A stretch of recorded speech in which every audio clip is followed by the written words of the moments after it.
peace. Happy now. Now's a vibrate, of course. Not going too far in the future. Not going too far in the past. Right now. Apology for my tardiness. Matter of fact, again, I calling this like a podcast in essence, but just creating a vibe to just be more open, because in certain cases, most podcasts may not even be interactive in essence, but just creating that vibe of like sharing in an openly type of manner. So basically, in essence, this is not like any type of like, lecture in essence. Of course, we're gonna share and speak on this information, but it's not necessarily like just a straight up like, like, oh, let's talk about, uh, the ancient esoteric occult situation of, what I'm saying? Of course, we're going to speak on certain aspects of it, but, again, we have to get that disclaimer. Brandon Shetterly, what's up, what's up? What really though, what kind of provoked the vibe of me doing this video, was somebody asking me a question about, dealing, with my sex life. They sent me an Instagram message and was like, gotta ask. I don't want to be personal, but what's going on? You know, and I mean, of course, we got this vibe of, like to a certain extent, not telling people, like, keeping some type of secretive vibe, and not just telling, you know, uh, our life situation, but a lot of times, that's very, helpful, when we sharing our perspectives and sharing what we done dealt with or what we going through, on our spiritual growth. So, Tori, Indigo, blessings, blessings. But, basically somebody was asking me about, again, about my sex life and about celibacy, and like, asking me like, are you celibate or what's going on? So I wanted to share, a little aspect of that, and what I'm, as I'm kind of speaking on that, again, feel free to text, which I'm gonna be back and forth trying to make sure I'm not just like, going two way off, but I am, trying to interact and see rain, waters, peace and light, you know. But looking for myself, now one, the preservation, sexual energy in essence of the chi energy is is expressed in essence through our actions. You know what I'm saying? And dealing with myself and on my growth, like realizing like there is an aspect of, not wanting to, you deal with your soul spark all willy nilly, you know what I'm saying? Like you said, all willy nilly, just as far as the feminine energies, because again, this is bigger than, you know, just the human relationship of, oh yeah, man and woman. We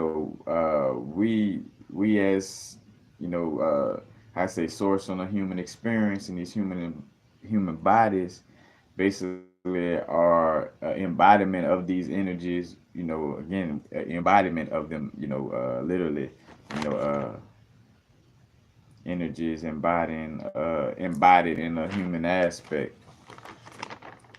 So on a masculine level, that's the yang energy. As far as the masculine, energy is light, is dry, is noisy, hot, active, protective, electric, solid structure, straight line, hard. You know what I'm saying?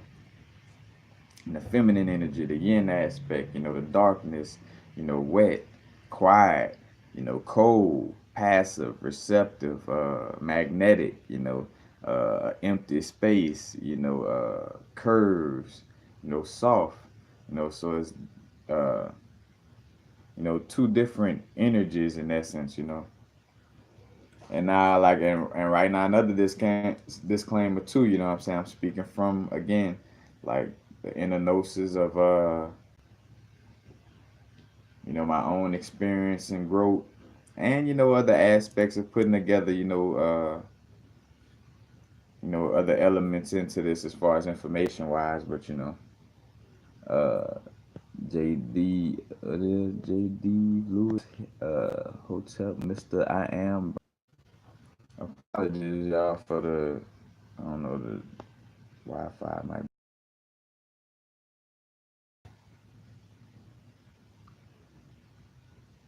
end up being shared one most of carefully with who you share energy with. It can mess up your whole body's chemistry.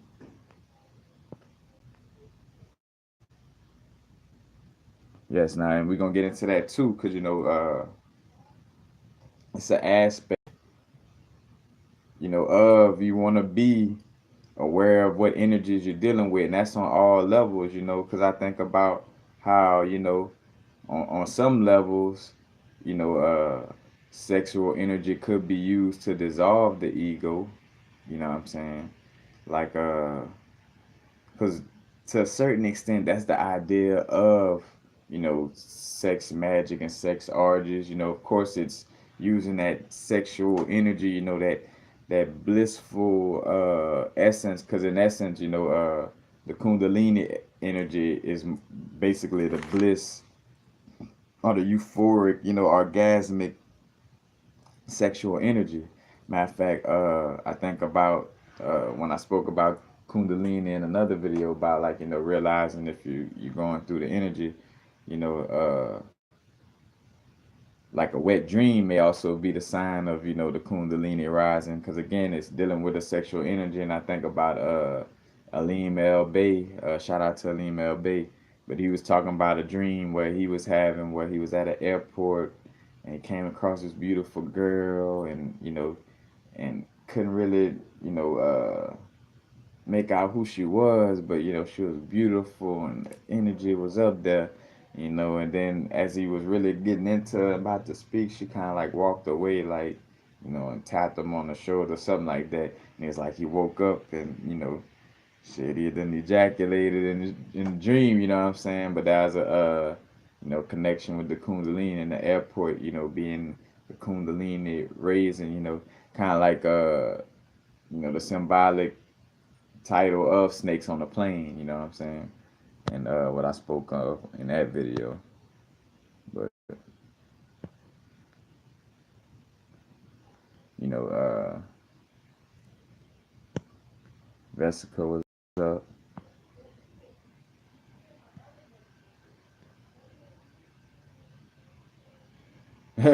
Now with the porn aspect, for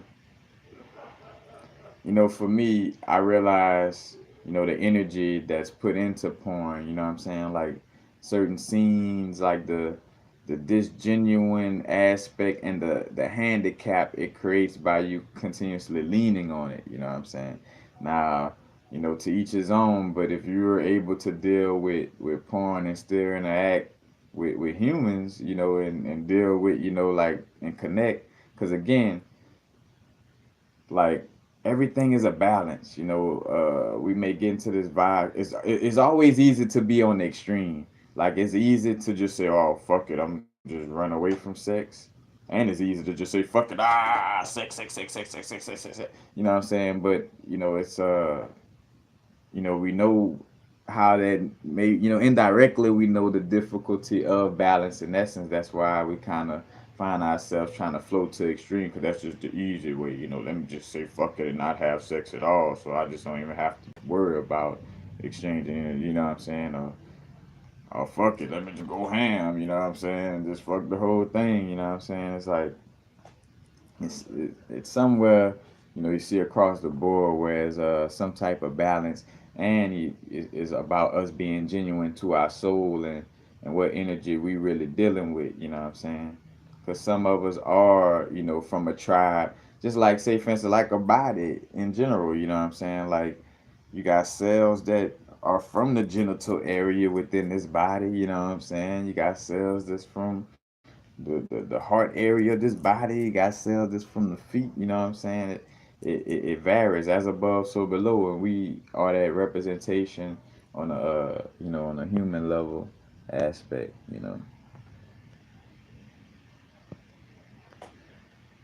I haven't had tantric sex in the sense of knowing what I was doing, but as far as like drawing a connection, because another thing too, sex should be a equal exchange on the essence of like energy. Like nobody should feel drained of energy. You know what I'm saying? Or like it's not one energy dominating another, because that's another idea that you could get from porn too. You know what I'm saying? Porn pushes these ideas in essence, or these images that's not really healthy for us sexually. You know what I'm saying? Uh, Now, I spoke on this before. Like dealing with porn on an amateur level, like maybe amateur porn, or like like some one-on-one type of vibe, but somewhere it's just a little more, at least genuine, and less energy build up. You know what I'm saying? But you know, honestly, you want to probably back away. Because as you start to, and that's just on my own growth, I watch it happen. Too, like like the more you may deal with porn, or and well, I mean, in essence, that's the truth. Like I see it happen for most people, but again, I speak on my group. But it really does have a vibe of like handicapping you and satisfying you and making you look to like where you only aroused by either situations played out from how you see it in porn, or just like it has to be porn for you to even be aroused, like like a woman or your own imagination, like what I'm saying, it's kind of zeroed out in that essence. But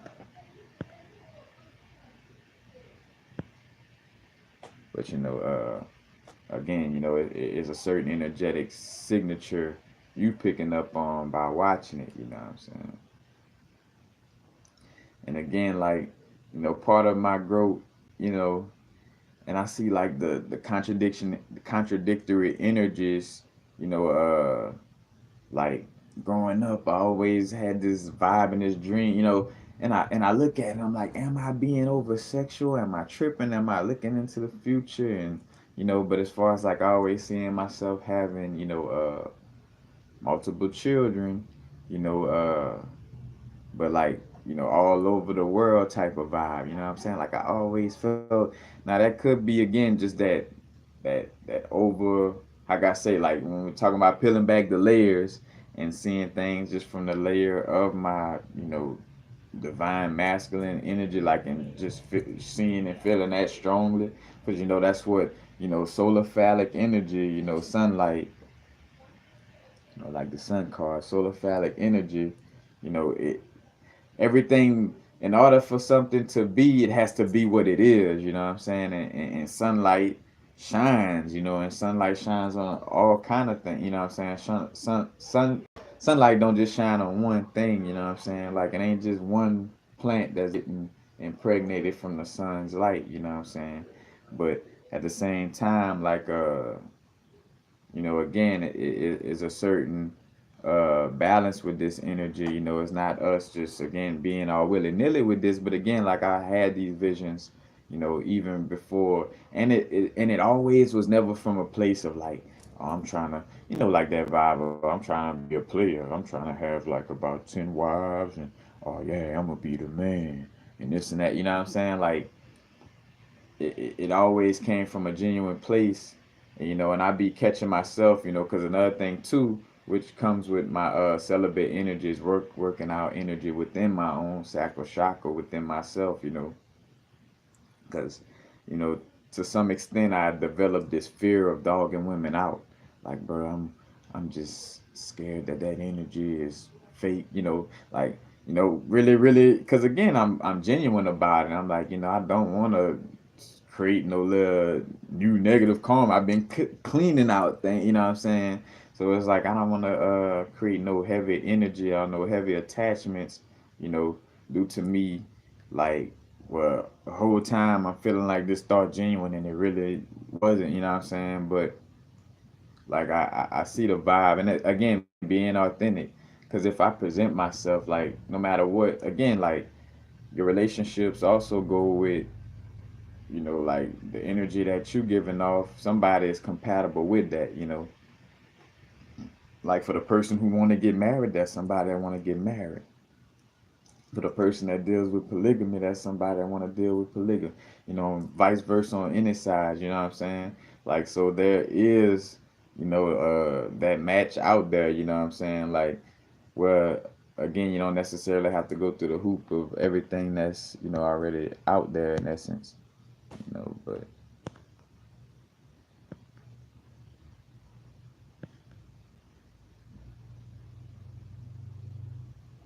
well, there's no such thing as killing the ego. But I get what you're saying. You know, we uh we dissolve in the ego to some extent, you know. But again, like even the idea of killing the ego is an egoic standpoint, you know. But I get the gist because I didn't use that terminology myself, you know. Do you know any sexual technique as far as activating Kundalini? I mean, honestly, y'all, you know, again, speaking, I haven't read any books, but you know, just drawing a strong connection during sex, like again, having not reading any books and things of this nature, and when I had, you know, certain sexual experiences in my past, you know, like you know, it never was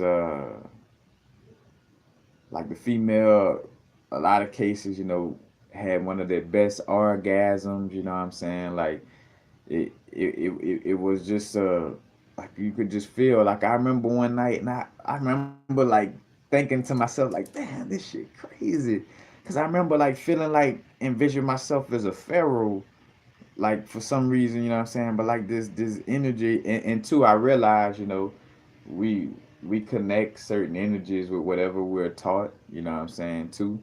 So of course it's like that inner connection of feeling like, you know, I'm some type of connection with God or energy, but also from the perspective of, you know, you know, what I may have heard in books or seen to that point, you know, dealing with Egyptians for some reason, you know, or Kemet, you know, but like envision like my energy, like, you know, like bruh, like I would, but it was always about again like the you know, the mutual energy exchange and really, you know, giving energy or exchanging energy without, you know, like without each other being drained in essence, you know.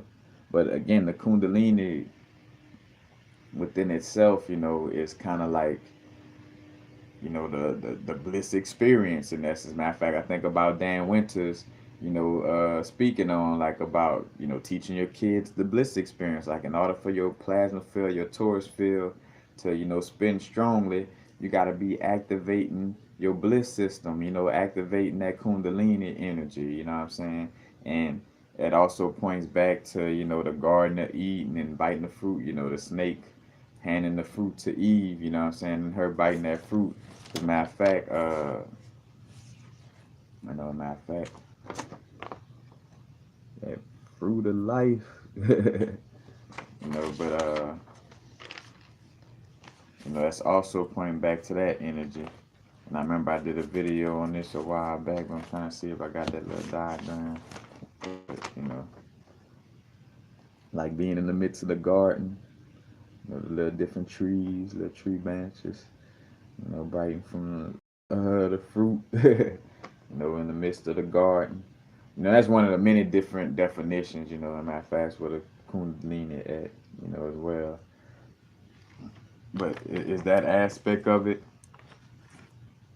you know, because again, it could be taken to extreme, like, oh yeah, don't have sex because your soul gonna die, or this and that, you know. But remember, these rules were given to us by, you know, like the Garden of Eden again was like a plantation, and we're trying to control the humanoids. It's like, hey, Matter of fact, like Robert Morningsky, little story of it, like in the Terror Papers, he's like, stop boinking, like tell all the humanoids like they need to be working the minds, and mining this this goal or whatever, what have you. So there's no time to be having sex and reproducing, and plus, if they reproduce, they're gonna overpopulate, and it's gonna be hard for us to control them. So for sure, keep their little sexual vibe down to a minimum, you know. And that's why it was something considered forbidden, because one man's God is another man's devil. Is forbidden for the humanoids to be enlightenment, to know who they truly are, because again, the Ankin and Leah, that energy of them coming down, and in essence, where the humanoids had telepathy, and was connected, but then they disrupted that connection through giving them words, and what I'm saying, and separating the energies into genders. And again, it's personification, because you know how I say, the energies always was in some way, in essence, is always masculine and feminine energies within this it's experience, like the seven Hermetic principles. Matter of fact, seven Hermetic principles. You got the law of mentalism, all is mind. You got the law of correspondence, as above, so below.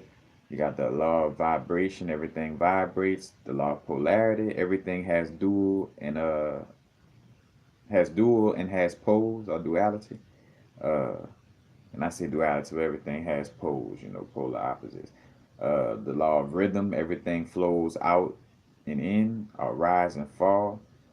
Uh, the principle of cause and effect, basically everything that has a cause having an effect, or aka the principle of karma in essence, but just cause and effect, not no bad thing come around. It's like cause and effect. Then the seven is the law of gender. Everything has masculine and feminine nature. You know what I'm saying? And I also broke down. I think I did the video on it. How these different, the Hermetic principles, are the laws of the universe, could also break down into the chakras as well. But the again, this Adam and Eve story, is a representation of us, dealing with that sexual energy, raising up that, matter of fact, and also connected with sex is the number six, and it's the sixth card in the tarot, you know. Basically, this card's connected with Gemini, but it's also a picture basically of Venus, the morning star, big star behind it with the wings, the red wings, representing that sexual energy, that the lower chakras, because red is a stimulating color. Like, and I spoke on wearing the red and yellow, red and orange crystals. You know what I'm saying? Like late at night, stimulating that area of matter of fact, the area of stimulation. Stimulating the area of stimulation and vitality, and just that vibe of desires. You know what I'm saying?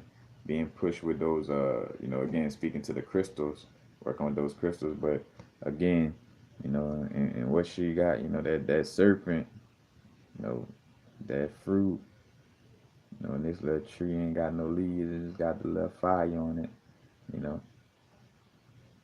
representing that fiery masculinity, and that knowledge of the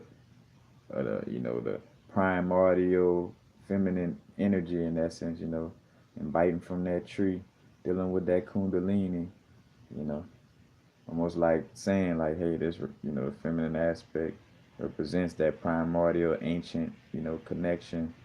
It's like with that Kundalini, the masculine energy, that fiery will, electric energy, you know. And then the card that deals with the numbers, the Hebrew letter that goes to the value six, is the Hierophant. Of course, the Hierophant is the fifth card, the Hierophant is the Taurus card. Taurus deals with Venus, So it's funny how this the Gemini card, and Gemini also deals with like a to some extent androgynous nature, and just again just seeing the masculine, feminine energy, the Venus. Then again, and the Hierophant got that red, again, red wings, got the red little cloth on, you know, and basically dealing with that ground and earthly red sexual energy from a higher place, in essence. But excuse me, I'm trying to get into these. See what y'all talking about. Someone okay.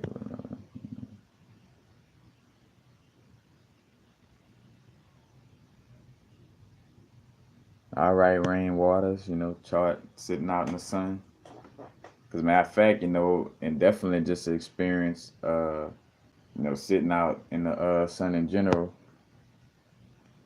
Now, about to say like naked, like being in the sun naked, like letting the, and again, our experience is so, you know, it has a paradoxical nature, in essence. Well, of course, we know that we're in a being and that, this matrix in so many words, this being that we're in and having this experience in is not our home.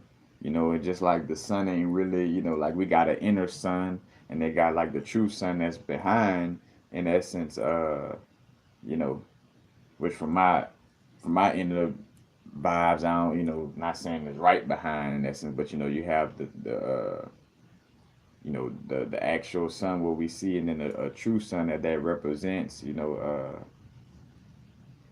a true sun that the yellow sun that we see, represents. And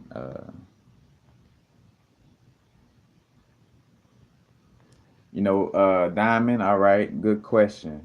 Again, I feel like that energy is up to those souls. I feel like whatever whatever draws a genuine connection, for your uniqueness on a level that's bringing up your soul, bringing more of a connection, and not lessening that connection. Because again, the egoic mind could take a place in either. Again, you see how it's a balance. Like the ego could step into the marriage. Oh, you're mine. You're my wife. These are my kids. Like I own every aspect of this physical plane. You know what I'm saying? Like put that ring out. Because the ring, in essence, the engagement ring came from being like a little tag. Like you tag cattle, like saying, "Hey, that's mine." You know what I'm saying? Like it was like a little ring. You know, in fact, I think they spoke of it on that level in the Bible. But a little ring in the ear like cattle to proclaim it's my property. Now, in fact, shout out to the brethren Shatam Nityama. Shatam Nityama do the tantric healing. He speak about a lot of that too. It's just that what I was gonna say. Again, that energy of what's right and what feels true to you. Because again, that's why I'm just kind of, to a certain extent, of course I done, had sexual experiences along the way, but they've been out of genuine moments for that now. You know what I'm saying? Where how can I say, like me and those people, like it's not no bad blood, or like, oh, you had sex just once with each other, and and y'all not together, and like I'm not feeling torn apart, or or not getting that vibe from that, like it's not no energy of tearing the situation down. You could feel whether and it's another aspect too, like having all of your conscious consent, so to speak. Like, when you stepping into a sexual experience, it gotta be feeling all the way right. You know what I'm saying? Like, it just gotta feel like, because again, you done been in those moments where you actually feel like you fucking up the flow by not allowing for something to flow in the moment. You know what I'm saying? Like, it be moments where it's like, like, bruh, it's like, stop. You again, like, being scared or fearful of sex. Because again, once you become fearful of anything, you know what I'm saying? Like, it's blocking the source, you know what I'm saying? Like, we blocking source whenever we fearing and running away from certain things, you know. But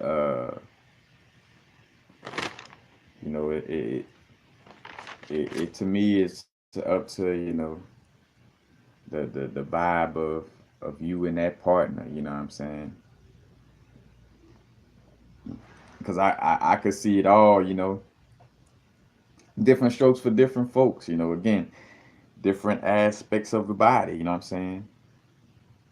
People with more not to say like like, oh, if you got Scorpio you just a sexual person or this and that, but you know what I'm saying, like it does deal with that area, you know what I'm saying, of the body, so and this may not just be just people with a lot of Scorpio energies within their natal chart, but like certain people are like, like, and I see it like where some people so comfortable in their sexual energy, like I'm seeing people have these seminars and things in nature where they dealing with sex in an open manner, and not being scary about it, and that doesn't mean they sitting around and just having sex orgies all the time either, you know what I'm saying? It's like, it's like being open, because I do see is a level of where you close yourself off. Again, like for myself in my experience, like where I was blocking, that whole experience for a while just because I was like, man, I'm just scared I'm a dog or woman now. It's like, what you fearing? Like, you always had good intent with dealing with women since the days when you wasn't even knowing this fucking information. You know what I'm saying? So it's like, it's something in you that's scaring you, you know what I'm saying? And that's making you fearful about the situation, you know what I'm saying? So I had to peep that, you know what I'm saying? Like, it was a lot of evidence speaking of that I couldn't deny it, you know what I'm saying? Like, again, because I look at the genuineness of me dealing with sex and how, again, even when I was in my sexual days, I didn't feel like, oh man, like I'm gonna die without sex. Of course, probably sometimes felt like that, you know what I'm saying? But it's definitely a different level. And I'm scrolling through y'all pages if I'm missing some of the things y'all speaking on.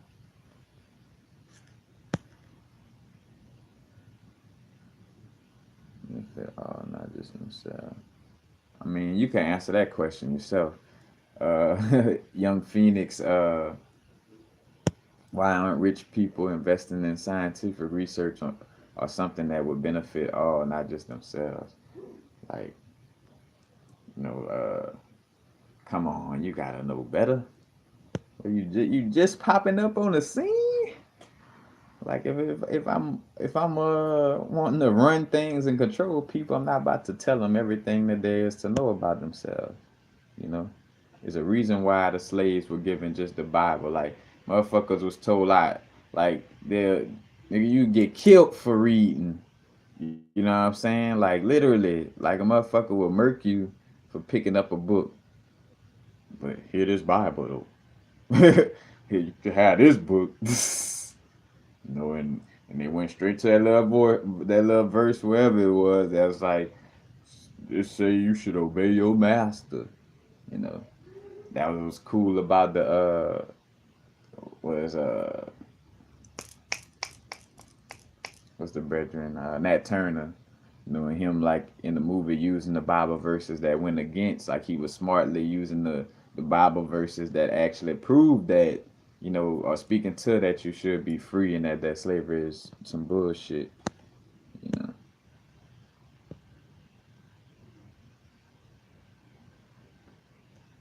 Yeah, C.K. Nelson. Yes, America is the test dummy country. This is where, you know, America is just uh, like what they did for the Holocaust. Like, America is where they trying out all the bullshit on everybody. That's why it's fire. Like, that's what the most genuine and most golden thing that I probably get from my experience in LA is coming across people from other countries and like just hearing and seeing like, bruh, like, and it's like nonchalantly too, like it's like, damn, it's so crazy out here that it's a norm for other people to be like, bro, yeah, y'all shit crazy. like niggas literally be like, bro, like, like some people even kind of, you could feel the vibe of somebody, like, like, bro, you all right, like, what this, do you know what's going on in this country? Like, you know what I'm saying? Like, like, yeah, this is a bullshit ass place to be, you know what I'm saying? But a lot of people, we don't realize it till we start opening our minds and reading and get, again, hence why reading was outlawed during slavery.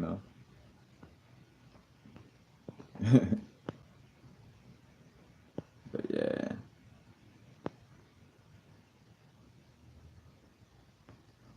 Valicia threat. Does the Do you believe natal charts play a role in the level of desirable interest? Well, think about it like this: it's not the natal chart itself. A natal chart is a reading of the energies that apply to your being. When the day your little soul spark came into a body and occupied this earthly plane. You know what I'm saying? So, it's not necessarily the natal chart. But yes, what energies go. That's like asking me, if I'm making a cake and I put sugar in it, will the sugar make me hyper? Like everything that goes in to our being is gonna have some effect on us. You know what I'm saying? Like it's a reason why we express ourselves in certain, manners and different ways. You know what I'm saying? Because we all got all these different unique, signs. We had a certain Venus was in a certain constellation when I was born that it wasn't when somebody else was born. And, and even down to where even everybody born on January 5th, 1987, people born at different times. So the ascendant, change, different things, so we all have that unique energy. It's just not getting lost in the sauce of like, oh yeah, I'm just this. I'm just a Capricorn, or I'm just a Sagittarius, or I'm a like, cause also we more than our sun sign, and really it's the moon sign. The moon and the ascendant. That really would point more to how we, you know, uh, our personality and the way we deal with things on a truer level, but especially like the moon sign, because that's that deep aspect, because I see myself, you know, in the Western astrology, uh, having the Aries moon and with a Capricorn sun, I basically been seeing myself run from that energy. It's like, bruh, it's like the double devil. It's like the Lamb of God, like the ram head first is about me. Like, me first, head first, fire. That's that number one energy, you know what I'm saying? And then you got the Capricorn, which is on the flip side, from the winter perspective of it. And, the goat, climbing that top, like ego, status, you know what I'm saying? So it's like, you gotta, in these times where we're making sure we, dissolving the unhealthy aspect of our ego, you know, with a Capricorn and Aries energy, I'm like, bro, you gotta be. So and that's another way I see how the Western energies of astrology hold some truth. You know, as far as like I do see myself, saw myself from my growth kind of, like being scared of that aspect of myself, and it makes sense on why so many of my DMT trips I kind of have these little connections with the devil in so many realms of reality. But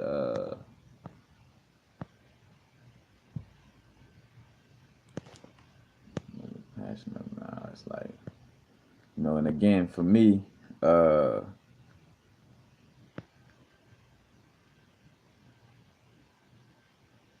are you familiar with the ancient uh, Egyptian god Men? No, I'm not familiar with that name actually.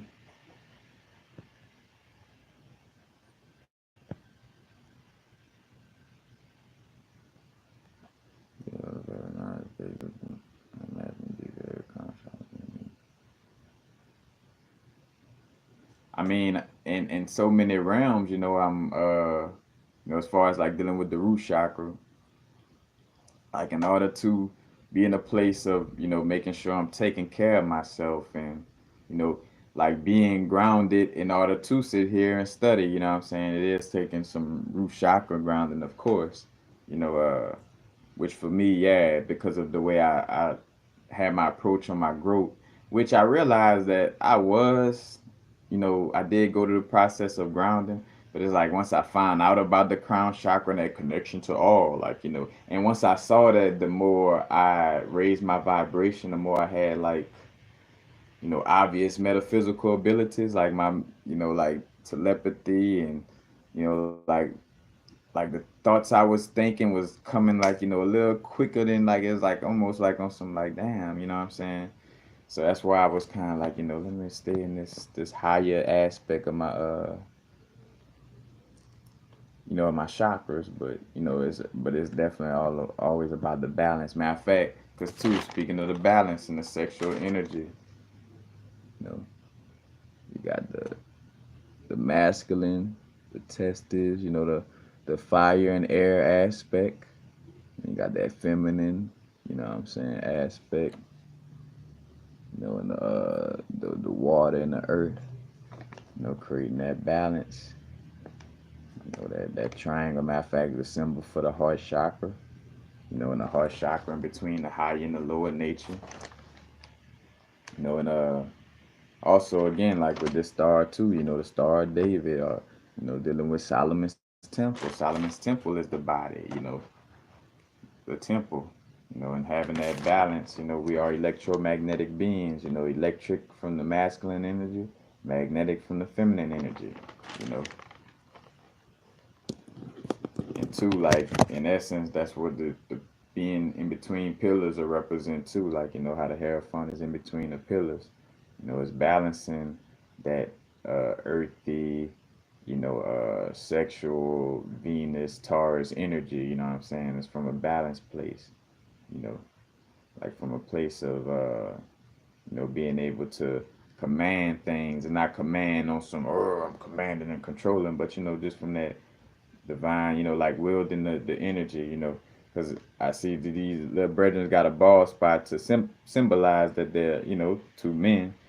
And like when that energy is balanced and in a divine place, you're basically governing your masculine energy, because it seemed like, this person is governing, like, hey, y'all go run and do this, not on no servant type of shit, but like, hey, so it's kind of, and again, that sexual energy, because another aspect too, and why I realize why so much, like, with being celibate and abstaining from sex, or more so again, because that's another thing too, with men just learning how to have an orgasm without ejaculating, but I haven't learned how to do that just yet, that's another aspect why I'm like, but with that sexual exchange though, realizing, and this is from my own growth, I can't speak for, books and everybody else, but I feel like it's not like by ejaculating, it's not no oh my God, your energy is gone forever, you know what I'm saying? Like, it revamps itself. But you definitely, again, this is not nothing to just be constantly just squandering and just like, because that's what it turns into, men just constantly like on a lower nature, just constantly just looking for sex. And on the flip side, men that may abstain or be celibate a little bit, like they really like, great at what they do on the business level of being an entrepreneur. Because that's another thing too. Like the way I'm able to tap into this information and do what I do, like that's all the sexual energy being recycled. You know what I'm saying? Matter of fact, in the microcosmic, orbit or the breath, you, bringing that energy out of the Kundalini area, cycling it back down, you know what I'm saying? It's recycling that energy, and also again, like on a masculine level, bringing that sexual energy to the mental space, so your thoughts is on that level, because that's another thing too, is sex is the masculine and feminine energies just coming together in general, you know what I'm saying? Like, so that that unseen aspect, that magnetic, like drawing things to you aspect, mixed with the action you're gonna take and that electrical aspect. You know what I'm saying? Like you bring those two realms together, and then you got something that's gonna manifest. You know what I'm saying? Like that's the aspect of creativity, and why, in essence, the sacral chakra, kind of deals with that energy as well. As far as the creativity, fertility. And the sacral chakra symbol also is associated with the moon. You know what I'm saying? And the moon is that feminine energy. But again, it's balancing these energies out. Straight Panther, what's up? What's up? Can you think of any questions you'd want to ask us? uh, I mean, again, I'm just being balanced on this, running it while making sure, because again, this is like a vibe to just be open for people coming and seeing like just a true essence, and just speaking without being so guarded about certain situations, like being open. Because that's just in general, that aspect is again, that helps to just be more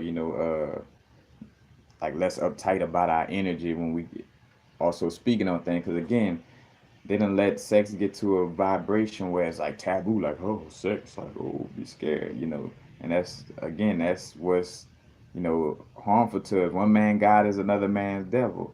The reason why they gave you a Bible and the church, like, oh, no sex, ooh, you know but why they dealing with sex, and like, matter of fact, the brethren Pascal Beverly Randolph, the the melanated brethren from within the United States that was working with Abraham Lincoln, but he also created, I think, the first Rosicrucian order in America, and he was one of the first people dealing with sex magic in general. Like, I was the first person to deal with it, and then later you got you know, what's her name? Because I heard, I think he was having a little beef with her, H.P. Blavatsky, and then, Aleister Crowley, and then, and again, people trying to scare you away from certain things. So, of course, it's like, oh, yeah, look at Aleister Crowley.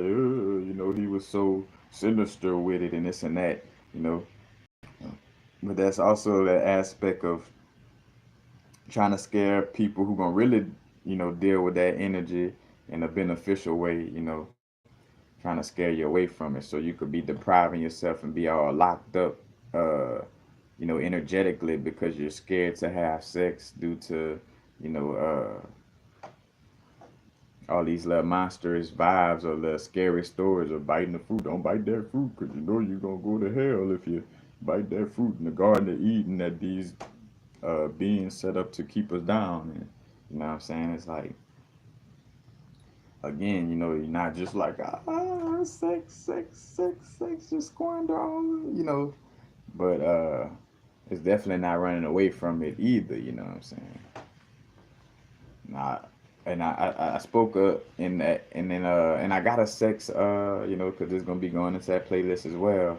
But one of my last videos, I remember too, speaking on, like, now some, whether male or female, some people have been traumatized by sex on such a strong level, where the best thing for them to do is to just, like, you know what, I'm gonna just step all the way out of it. Like, I'll be satisfied with the rest of my being and the rest of my life if I never have sex again or never touch it. Like, it's just been too trauma. You know what I'm saying? And like, when you're too traumatized, and it's just like trying to get into that realm of healing, that is like,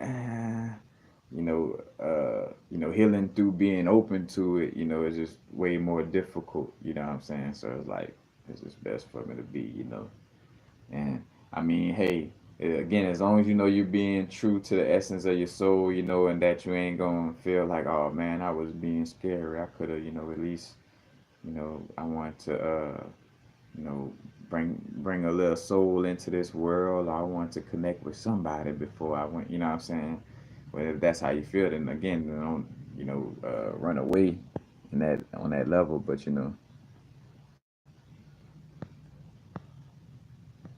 but me see. What I find out.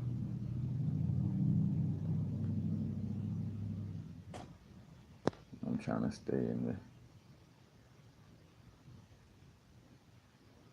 Do you think it's possible to be unbalanced because of sexual frustration?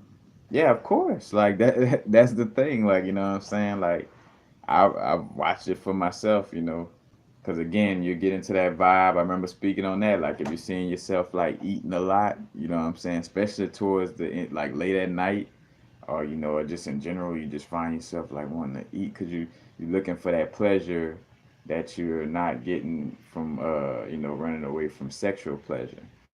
You know, because again, your subconscious, what's going on in your subconscious is going to reflect physically. So if you're running away from your sexual nature on a subconscious level, then and two, energy is felt. So and more so from a feminine aspect, as far as like females don't realize how like y'all psychic like a motherfucker don't even be knowing it. Like y'all bridging the time of the a blink because y'all could feel that energy of he just like because another thing too, and there's the real aspect like a woman looking for somebody in essence for the most part, you know, that's the fullness of that masculinity, you know what I'm saying, that's like, you know, being that sexual partner, like being that energy to be active and provide, you know, on that type of level, you know, may not be like provide everything on that level, but you know, providing some type of way, you know, the masculine energy is the you know, that active force, you know, that protective force,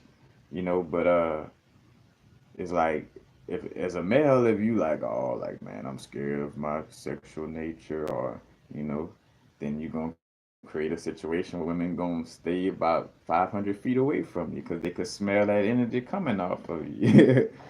And then when you do come across somebody, they're gonna reflect your energy. Where y'all both sexually tight about the situation. Where y'all both might really, you know, it might be in the universe for y'all to have sex to release each other's sexual tension. And here it is, where y'all both like, damn, I would really like to open up to this person, like on some vibes, but I'm just so balled up in my energy. I'm just so, you know. So it's like again, it's like two reflections sitting down. I done laughed about that with somebody. You know, shout out to that reflection. Blessings. But you know, yeah, it's like it's does create a sexual frustrating again until you learn how to channel that energy into what you do. So that's why like on a certain vibe, it's like me, you know, reading and you know sitting down doing my own inner gnosis and you know like or actively doing videos or making jewelry and you know doing all these different aspects is you know using that sexual energy that's stored up, you know what I'm saying, putting it into action. But yeah, you know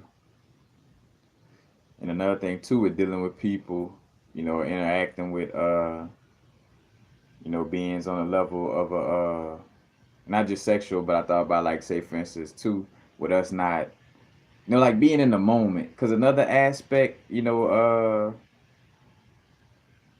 like with my growth, you know, it's feeling like all right, I'm not even gonna deal or even look to deal with a woman because I still got this aspect like I want to be with more than one woman. You know what I'm saying? So I'm like, well, I ain't gonna, you know, even give dealing with women the time of the day because I still got this idea of being with you know, more than one woman. So I don't, not like in essence, like I don't want to waste their time or this and that. But it's another thing too. You realize, as a matter of fact, I think about Akon speaking on it on that vibe too. Again, being truthful, because at the end of the day, there's somebody like the energy that you gravitating with and dealing with. Uh, you know, there's somebody else dealing with that energy on that level as well. But again, making sure it's in alignment with you know, with spirit, and it's not just some bullshit ass, you know, just an idea, you know, from the egoic mind, where the egoic mind trying to bullshit you into, you know, just trying to run around here having multiple partners just to be, you know, to have fun with it on some type of level like that, you know. But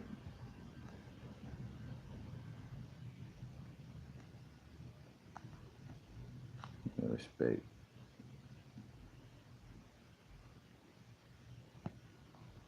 Yeah.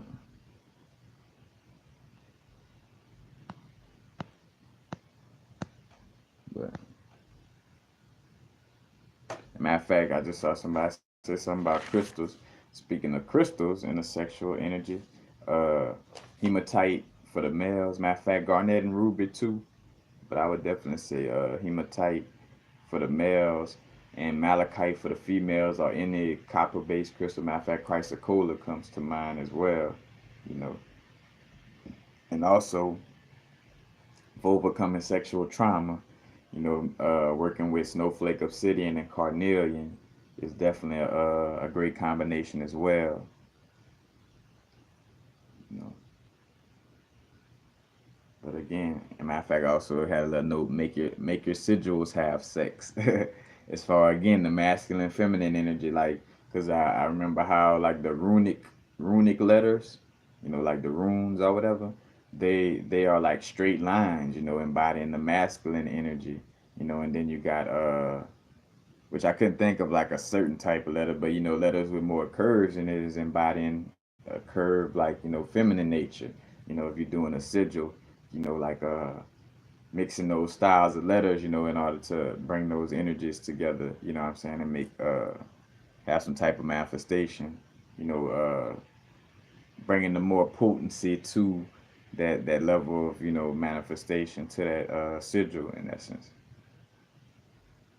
But and again with the Kundalini coinciding with the sexual energy, like it's meant for that Kundalini to be activated, but some of us activated through again, cycling that sexual energy within our beings, you know what I'm saying? And that's why we're able to, because again, manifesting things on such a high level with the mind, you know what I'm saying? Like, because I see that's why I'm able to be like that for myself, like, the reason why I'm manifesting things on such a high level mentally, you know, as far as like when I'm being in alignment, in general, things are synchronized on that level, but especially when we, not just giving up our, the semen or that solar phallic energy, that rotates and stay in a rotation, and we're, dealing with that energy in a beneficial way.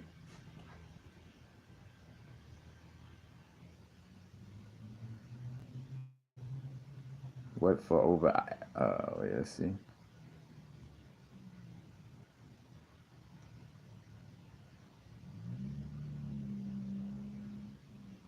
Crystal request for communication. Are you asking for crystal for communication?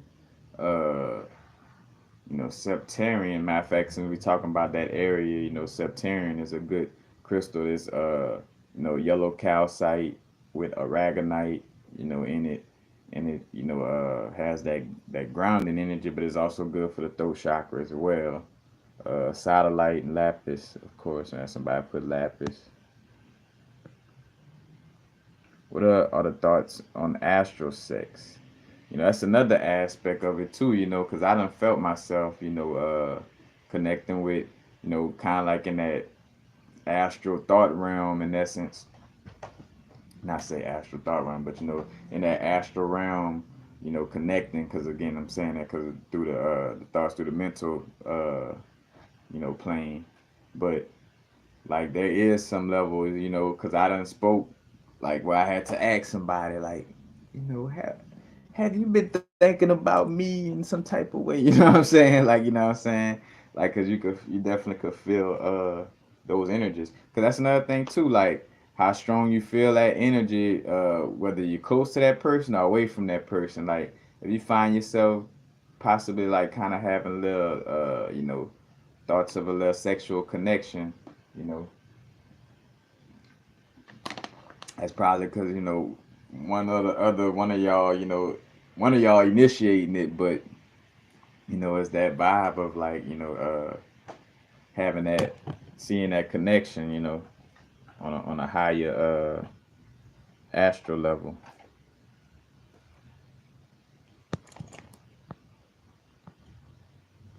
But what about overactive. Yeah, that's what I was thinking. Like for overactive sex drive. Uh, hmm. Well, honestly, I don't know. Something telling me hematite, because even though hematite, has that strong root chakra vibe, it's not overstimulating, and it does have us in a place where we balance and centered. You know what I'm saying? Where we not just like, like gun ho necessarily. But I'll let that one vibe for a little second. But hmm, some telling me rose quartz. 'Cause rose quartz also deals with the sexual energy as well.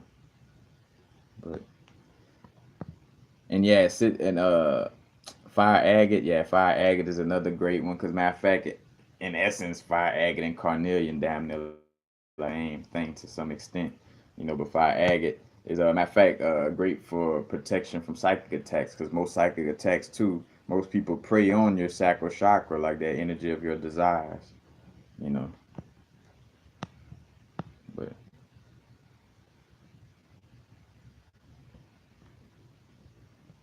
but yeah. And speaking on sacred geometry again, like the aspect of that one growing out. Where is it? When I put my little sheet at. Oh, like got that one consciousness. I read it, but that one consciousness that you know, the all that is that source point. Being in that area and then sending out conscious awareness of the area that it's in, and then from there, it could move. It moves out on this line. So from there, it moves out on that line to the next place. Oh, and what's the next place? What it looks like? Oh, I just slaughtered that circle a little bit. First thing it turns into is the yoni, the vesica pisces. Like paradigms. But moving from that one point, again, that's the expansion of consciousness. Moving from that one to this spot, and then it's like, all right, from this spot, I want to see a different perspective. Bam. And then it's also allowed to look back at that old perspective and, and gain some experience from looking at it from a third person perspective instead of actually being in that perspective, and constantly going through that, growth. And the seed of life also, the 7 days of creation. 7 days of creation. Also, right here, got the little egg of life. It's said to be like how the said to be the shape of a multicellular embryo in its first hours of creation. You know, that's what it's said to be. But yeah, it's definitely again all those connections, and again back to Kundalini. Having that bliss experience allows for our Taurus field to spin very strongly. And amplifying that energy of our soul. But can Kundalini be awakened without having sexual intercourse with a partner? Yes, it can be. Like for the most part, in essence, like every time I do a pranic breath, it's like busting a nut. Like I tell people, it's like busting nuts in my head. In essence, like when I catch that little jerking feeling, like what I'm saying, like that's that bliss, that Kundalini, then rise to the pineal and secreting that little all, and is a release of DMT as well, because that's also a euphoric and blissful experience itself as well. That's why I secreted at the moment of transition, and have that euphoric bliss, engulf. But yeah, it's definitely, because I mean, to some extent, and I haven't been saying that enough myself, but like a lot of these things already, in essence active. We just got to really start working with them and stimulating and really, making them more active in essence. Because it's not necessarily that the pineal was closed all that time or that the Kundalini was sleep all that time, but just more so, now we're able to consciously uh, deal with it, in a much more beneficial manner, becoming more knowledgeable of the situation, you know. But we always,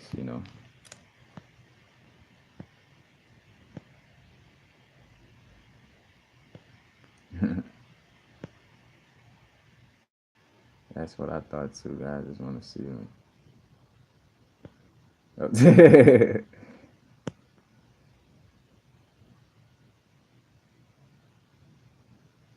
And have a conscious moment while being sexual with somebody. Uncon- that almost sound like a riddle. Have anyone had conscious moment while being sexual with someone unconscious? You know, I would have to get the definition of conscious and unconscious in the context of what you're speaking on. But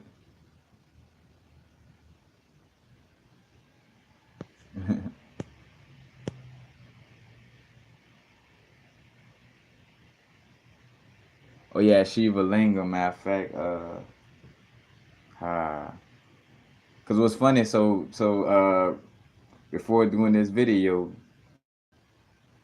in which I was like, it was a double vibe. I'm like, I'm gonna sit down and kind of like, possibly take a little nap, but I'm like, I'm gonna lay here and I put intention, like, Shiva Lingam, had my carnelian, my rainbow moonstone. I had my quartz on my head facing downward, to bring that knowledge down into the body, into the lower chakras.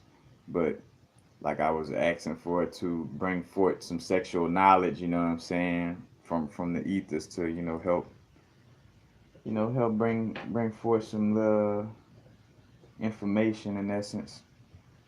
But again, this video wasn't necessarily for me to be lecturing on that type of level, but just making sure though that I was in alignment, with speaking on the sexual energy in general. And matter of fact, even down to the number six, the six deals with caring, being responsible, self-sacrificing. And when I hear the word self-sacrificing, I think about like too when we're dealing with sex and actually procreating. Like we each give up so many chromosomes, in that situation to procreate. So it's like a self-sacrificing in essence. Six deals with protective vibes, being helpful, compassionate, obliging, and then and on the astrology level of the sixth house, the sixth house deals with health, fitness, systems, analytical nature, pets, work habits, organization, usefulness, and service giving. But I think about the fitness and the health aspect, uh, and organization, because I mean, in essence, you know, it's an organization of energies to procreate. You know what I'm saying? In essence, too. So you see and then just the the name of six itself. Close to sex. Six sex. 666, the carbon bodysuit. Six protons, six neutrons, six electrons. And procreating on a physical level as well. Dealing with that number six.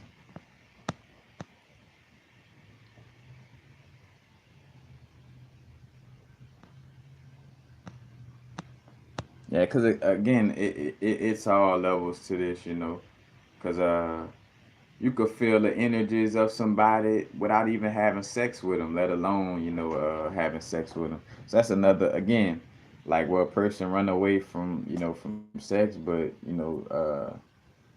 again, is like creating some type of hellacious vibe in another area from running from people, because now you may be in the corner and wanting to deal with people, but because of the subconscious mental block of how you feel about sex, you got yourself in the corner scared. And again, this is not, because another thing too with any of my vibe, with any and all information that's on my, like, that I speak on and deal with, like, it's for you to deal with it on however it resonates for you. This is not for you to start, uh I gotta think and act like universal. No, you know what I'm saying? It's me sharing my perspective, and you vibe with it however you vibe with it, you know. But and matter of fact, oh, I forgot about that. Want to read on that. The reference in a book. And matter of fact, cause what's the brother name? Bro Honk has spoke on this too. For like the energies being emitted out of the body, you know. But basically, let's see. Professor Ryan. Well, let's start from the beginning. In the magazine, Everyday Science and Mechanics for September 1932 appeared the following report. Let's see. Human tissues produce deadly radiations. Rays emitted from human blood, fingertips, noses, and eyes killed yeast and other microorganisms, according to Professor Otto Rahn, Otto Otto Rahn Rahn, working at Cornell University. So Professor Otto Rahn, working at Cornell University, discovered it. Yeast, such as used in making bread, was killed in 5 minutes merely by the radiation from the fingertips of one person. When a quartz plate, a half inch thick, was interposed, it took 15 minutes for the yeast to die. In test of fingers, let's see, yeah, in tests of fingers, it was found that the right hand was stronger than the left, even in left-handed people. Now, and this goes back to me when I talk about, like, one hand is the, again, masculine, feminine. One hand is the receiving hand. You know what I'm saying? One hand pulls in energy. The other one pushes out energy. And there's no coincidence that they, from their little studies, this comes out of the complete book of witchcraft by forgot his name, Robert Buckland, but his last name Buckland, and it's a book, and he quoting another aspect, another some other literature where they spoke on how they discovered that we shooting energies out the hand. But about to get into this other aspect dealing with the women. Uh, Professor Ryan continued his experiments and published results in invisible radiations of organisms. And I got in quotations, I mean, in parentheses, Berlin, 1936. Speaking at a meeting of the American Association for the Advancement of Science, he explained how the rays seem to come out most strongly from the fingertips, the palms of the hands, the soles of the feet, the armpits, the sex organs, and in women only, it's only for women, the energy also comes out of the breast. You know what I'm saying?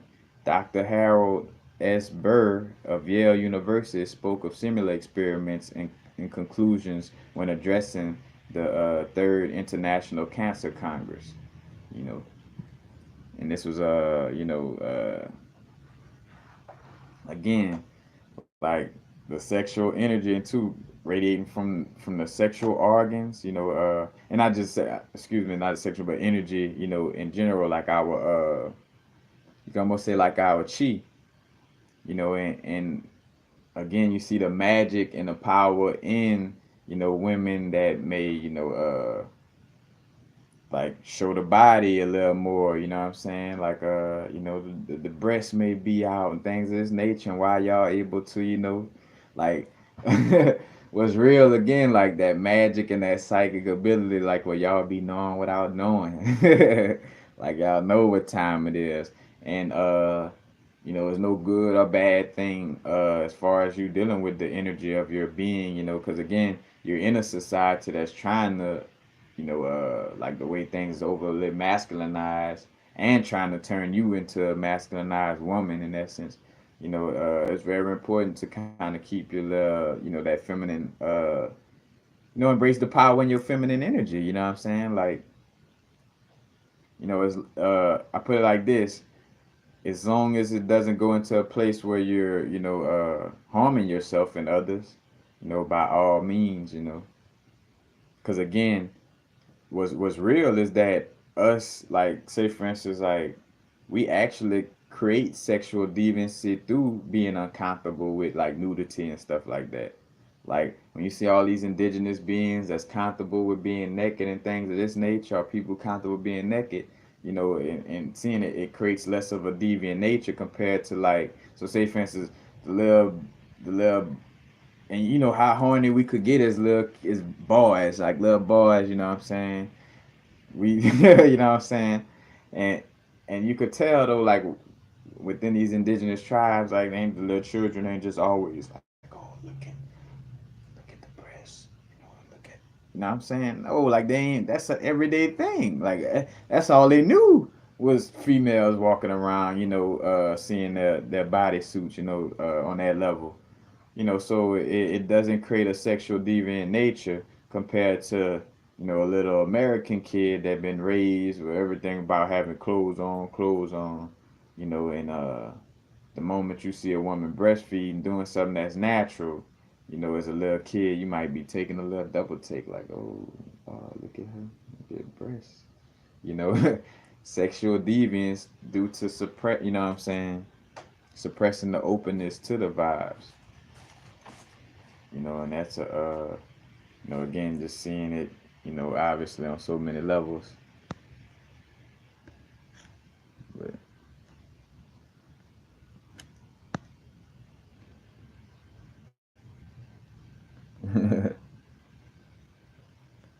Young Phoenix.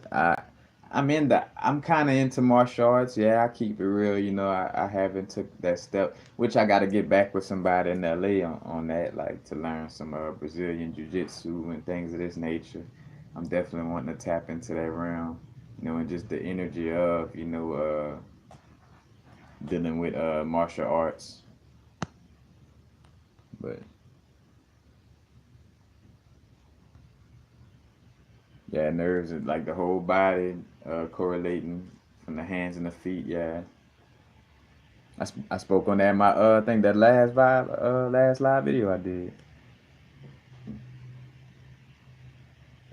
He also wait, what you saying?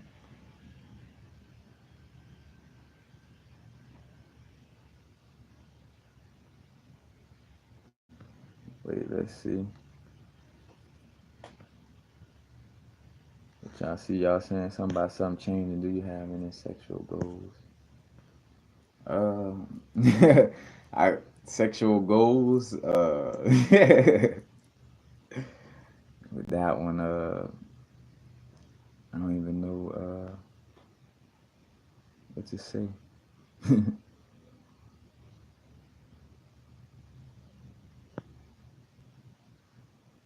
Okay, to be exact, just the spiritual download. I clearly hearing.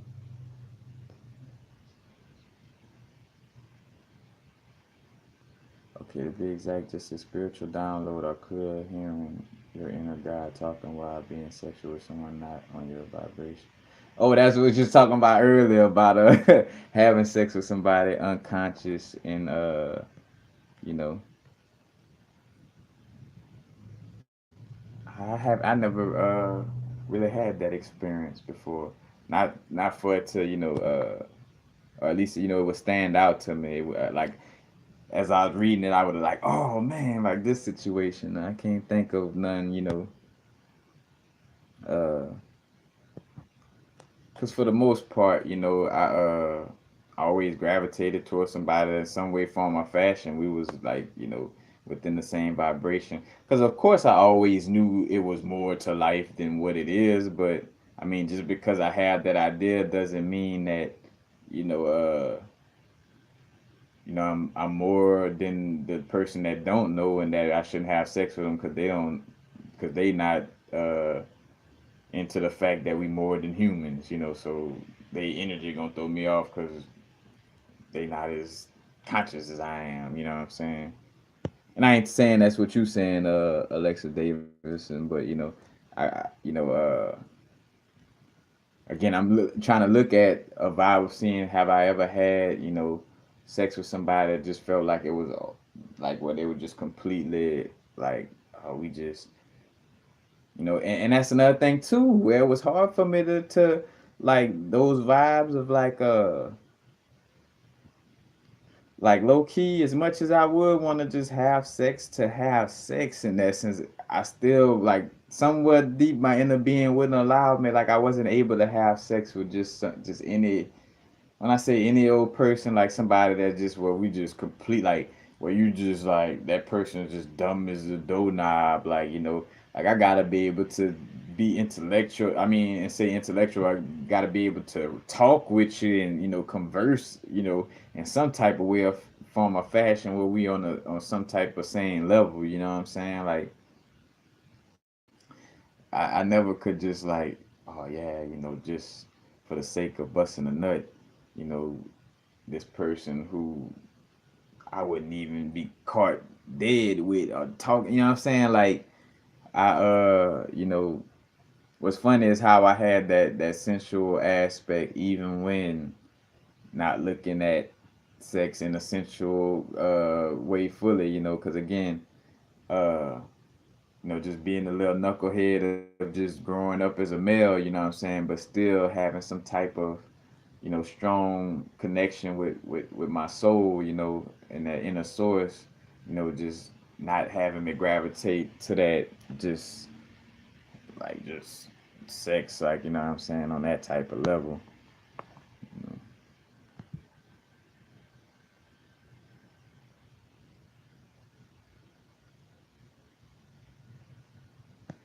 Yeah, that's why carbon life and physical and not COS. Carbon based structure. What is the crystalline? What is the now the crystalline structure? Matter of fact, I forgot the you know, with it going to carbon carbon 7. I want to say I forgot what the carbon like what vibe is going to right now. But yeah, it's a like the protons and neutrons are like one is more than the other in this new form of what the carbon evolving into. You know,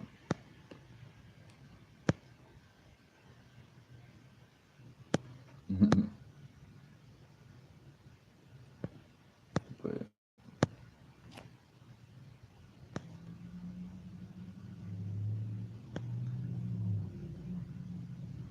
yeah.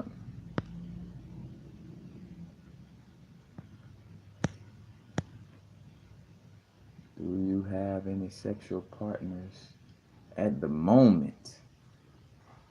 Uh, the best way to answer that is not necessarily.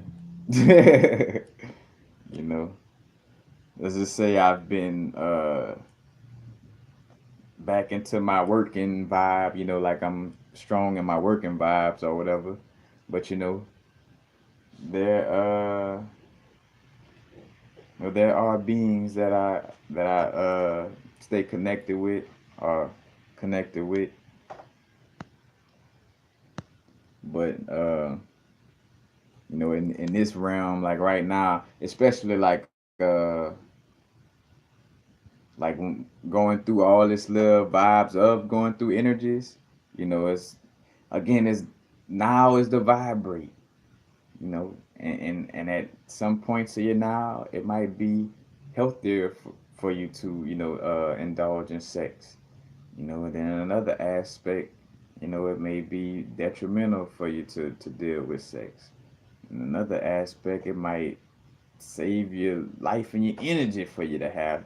You know, like it is all on different levels, different strokes for different folks, as well as us cycling through different, you know, aspects within our growth and things changing, you know, as we're growing.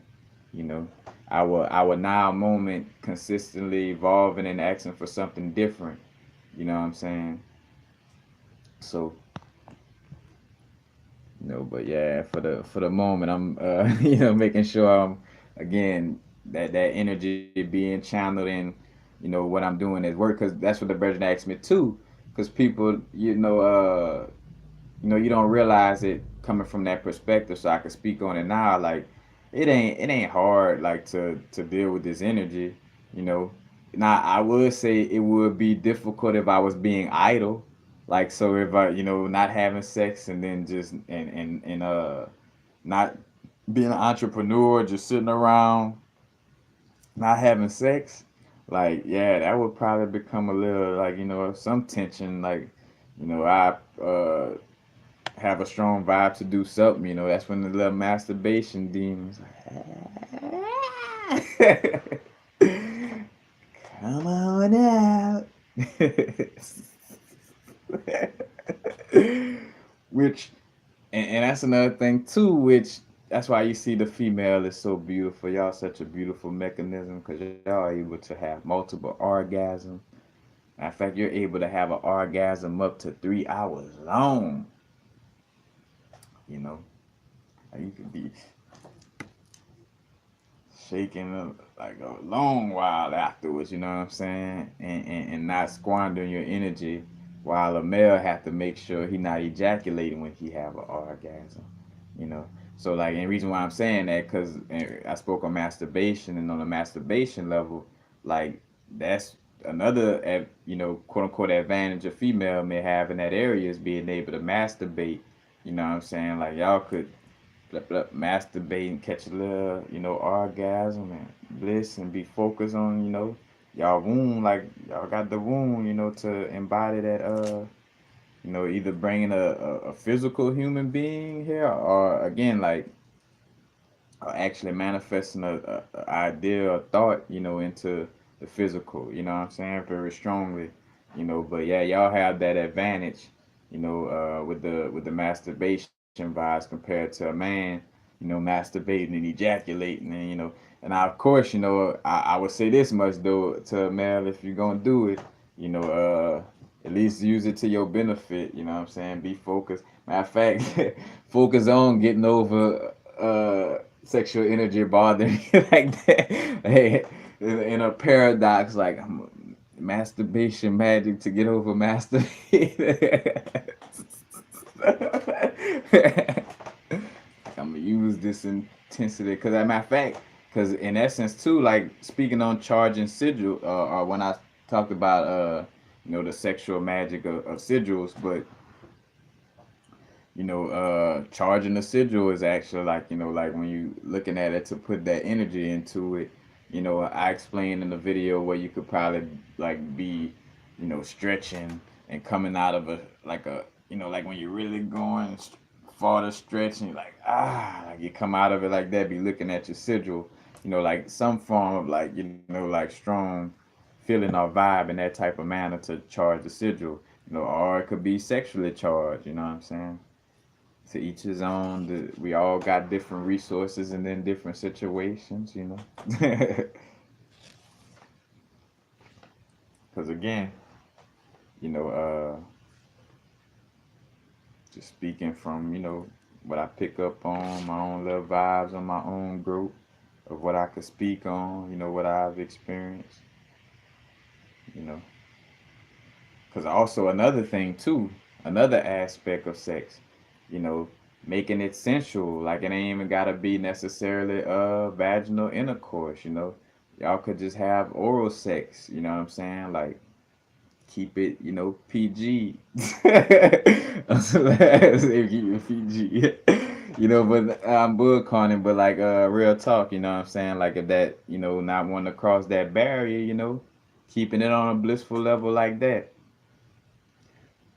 But again, just for the males, realizing that want to be aware to not just be giving the Christ seed all up like that, or if you're doing it in that process, make sure that you focusing like on manifesting something while having sex. So, cause say for instance, since you're not recycling that sexual energy within you, manifesting things and be visualizing and manifesting from that thought realm, then when you are dealing with sex, make sure that you and partner both visualizing, you know, what it is that certain aspects of what you want to see manifest in the physical. I mean, basically, that's what sex magic, basically the most of the aspect of it, I was trying to think of the right word for it. Anyway, like it's basically, using that blissful energy, again, like charging a sigil. Like that blissful energy has a like a manifestation power to it, a certain little magic to it. But again, it's not about just squandering that energy. And again, like a sensual massage, y'all sitting there, you know, rubbing on each other body, you know what I'm saying? Like, we grown now, it ain't just about like, cause some people, oh man, like just massaging and all that. Like, look, we evolving, you know what I'm saying? We stepping into these high realms of dealing with each other, you know. And again, we are humans, we are source on the human experience. We are in human bodysuits, so it's nothing. Again, like part of dealing with this bodysuit, we do have a sexual nature. And that's just in the being of being source too. Like a being that energy of having the masculine, feminine energies within. Is about that sexual. Because again, sex ain't even always about the actual physical act of it. Because also you got sapiosexual, energies. We kind of get like a bliss or a rush from running it on a mental level. From intellectually having sex in essence. Like it's multiple layers. It's not just one thing. But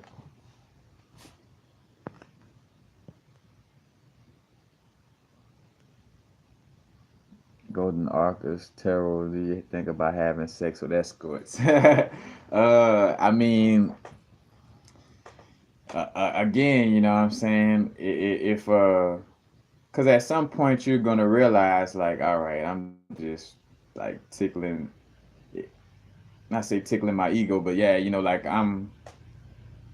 this is not benefiting me and others spiritually, you know what I'm saying?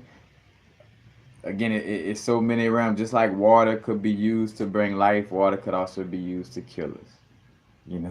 Just like sunlight could be used to bring life, sunlight could also be used to kill us. It's finding that balance in dealing with these things, because they do have a natural balance of of things in general, but then it does have like a balance where it's more unique to your unique vibrational signature, so to speak. But yeah, with the the escorts, man, I don't look. I wouldn't. Cause I'm one of them people where, of course, like the first thing would be like, oh man, a bunch of escorts. But with me being open minded and the fact, again, like, bro, somewhere in this realm of reality, you know what I'm saying, it might be somebody that whatever they experiencing, like within this lifetime, may have them dealing with going through some type of energy and that type of, you know what I'm saying? Like but I do know, but again though, there is certain, again, like the laws of the universe and certain aspects that again give light and make us lighter, so that our soul could ascend out of this motherfucker. And then there's things that makes our soul heavier. So as long as you're not making your soul and your chakras heavier and adding trauma and and heavy energies to your chakras, that to me that's the end game. You know what I'm saying? I say the end game in essence, but in so many words, like, you just want to be making sure that whatever you're dealing with, you're keeping in touch with your unique soul vibrational signature, where you're not getting lost in anybody else, uh, or any other energies, consciousness, or ideas other than the energy of your own source. And you just want to make sure that you're clearing out all the cause and effect that your soul been dealing with since it's been interacting with a physical plane of existence. like all that cause and effect energy, aka all that karmic energy is released. All that heavy energy is worked out of you. You know what I'm saying? Like, keep up with those two main ones. That's just like, like, so however that may work for you. And we know when we lying to ourselves. You know, we know when we eating that honey bun, that we know that, yeah, it's just the pleasure of this sugar in the moment, but this shit is, banging us up or messing up our system. And even with saying that, though, to each his own, because some people may have developed alchemy on the level where they could eat a honey bun and it don't even phase them. I have experience, well, even throughout my growth, like going back to eating gumbo and a lot of little things throughout this little growth, and still being here to speak from an enlightened perspective. It's like just all these different. Let me get to the bottom.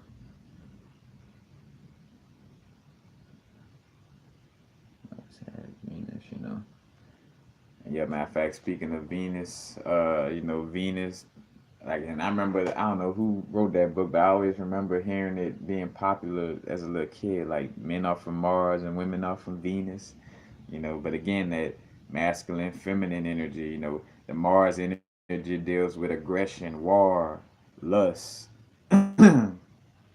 courage, willpower, determination, power and desire, and then the Venus energy, love, beauty, attraction, fertility, harmony, the arts, relationship, connections, unity. You know, that Mars energy again, like with being the ruler of Scorpio. And they talk about the lusty desire. Sacral chakra, basically type of energy. And Venus being more that heart chakra energy, but also speaking of the malachite again for the females, because the copper in malachite is good for the female sexual organs, and then the green of malachite, also dealing with the heart chakra. And again, the heart chakra, we go back to this, the balance of a 6-pointed star, and the number 6 or sex, you know, with the air and fire, having sex with the earth and the water. You know what I'm saying? And you build that temple, that balanced temple. Uh, and these, the Temple of Solomon and the Israelites and the Star of David. You know what I'm saying? It's all connected with like energies. The Temple of Solomon is the body. You know, the pillars. Like matter of fact, how this because it's also again like being in between pillars also do it mean being balanced, but that also is a aspect of being, you know, like within the yoni in essence, within the vesica Pisces, and matter of fact, like a porch on a house, you know what I'm saying? Like houses have the little porch and the little pillars in the front, that represents I don't know if the labia with the female vaginal lips, on the sides. The head is like the clit, you know what I'm saying? Matter of fact, you look at the pictures of the Virgin Mary, and she got like the little cover. Matter of fact, shit, not even because the Empress card, is it the High Empress or where is it? And she's sitting in between pillars too, but basically looking like a yoni, like the vagina. Oh, matter of fact, yeah, because she even got like how the terminology, how we say the pearl tongue, dealing with the clitoris, but literally a pearl, you know, like look at that, man. Are they trying to say so? Bo, uh, Jakim and Boaz, again, Freemasonry, like the Temple of Solomon, and the temple had the two pillars, Jakim and Boaz, and Hiram Abiff, the master mason, who built this, and that's also trying to give a test a lot of the energy to again, because Solomon or soul, the sun energy is also trying to give the energy like giving a lot of credit to the masculine energy. Like, yeah, the masculine energy is what built this and this and that. Where here it is, where we get our DNA lineage is passed through our mom's mitochondria. You know what I'm saying? So here it is, well, motherfuckers, and back to the sex aspect of like, oh, that's my last name, that's my wife, my kids, it's my house, I paid my mortgage, my, you know what I'm saying? Like that over identifying, over possessive vibe, but and I forgot what I was gonna say. It'll come back to me. But it's definitely those different.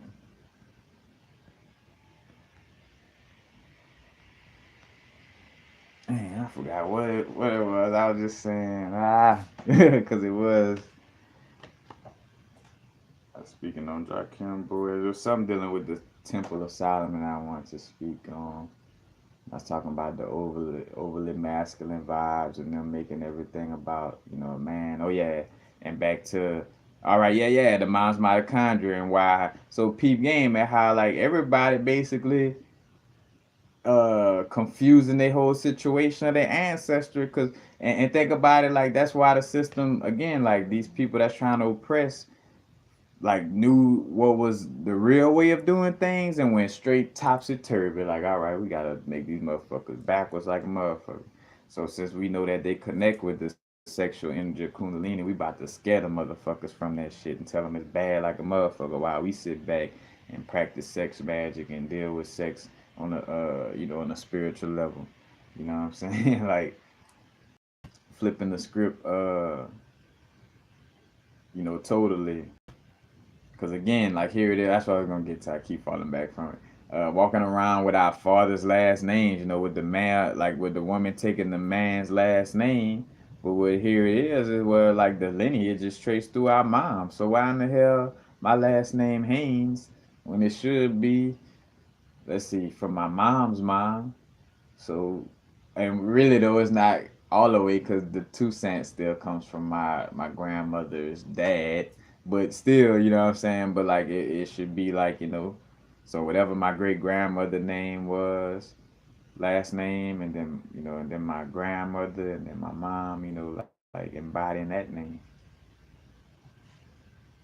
But that again, that over masculine vibe of possession and I gotta own this. Matter of fact, I think of Shatam Nidyama speaking on how like at one time it wasn't even no again because it wasn't about possession and like oh that's my child like or that's like where the women would have sex with whatever partner they saw fit. You know what I'm saying as far as like having offspring and and it never was no thing of you knowing who your dad was like the mom or the moms knew like who your dad was but it's like the men in the community was almost like all like uncle in essence. You know what I'm saying like you don't know which one is necessarily your dad but they all like uncle. You know what I'm saying like because it wasn't no possession of like all right that's my dad and it's our family name and you know and again uh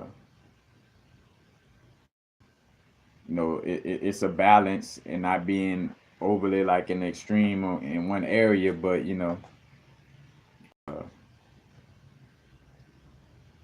like I think of that vibe, which though from what is spoken on, because I'm like catching it and it thoughts moving. Don't overthinking sometimes.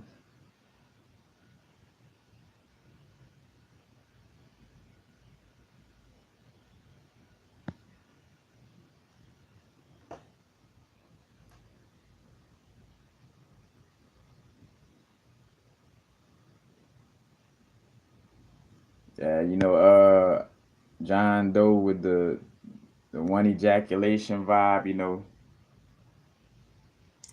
I would find that hard to believe because that mean everybody damned. Basically why in the fuck and I'm not saying that towards you, but it's like why in the fuck I'm even talking about enlightenment or spiritual energy. We all them bust nuts around this motherfucker. So hey, Matrix, you know what I'm saying? Like like there again, and then two with the aspect of like being harsh on sex, mostly coming from an aspect of you know people that were trying to switch around things to scare people.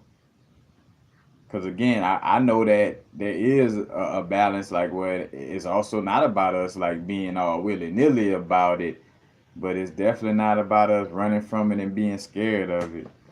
You know, and of course we're not trying to waste our solar phallic energy, but you know, like I would have felt like I in one of my DMT trips, source would have told me like, bro, stop it, give up now. Like you done already busted a nut, you gonna stay in this realm. Like stop your YouTube channel. Like like like source divinely talks to me in all situations except for this situation. Like nah, that's why as I talk about it, I'm always just kind of like that balanced vibe. Like I don't feel like it's again, like you're supposed to just squander your energy, squander for whatever lack of a better word, but it's definitely not about sitting there in fear either. You know, I'm a god. I'm a jealous god. Obey me. That's talking about Yahweh. You know what I'm saying? And how could you be the only god and be jealous? Like that's a contradiction. If you're jealous, that means they got some other guys that you jealous of, that you judging. But nah, I definitely though, John, though I'm definitely again making a joke about it, but yeah, I do understand that it is important to not just let that energy just fly out the window.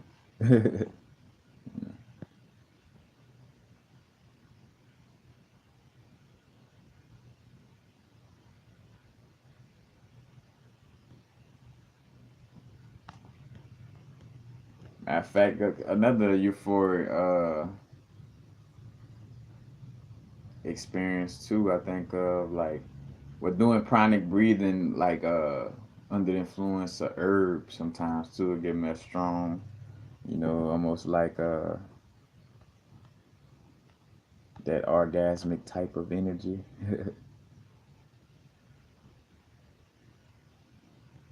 Saying that doesn't sound more.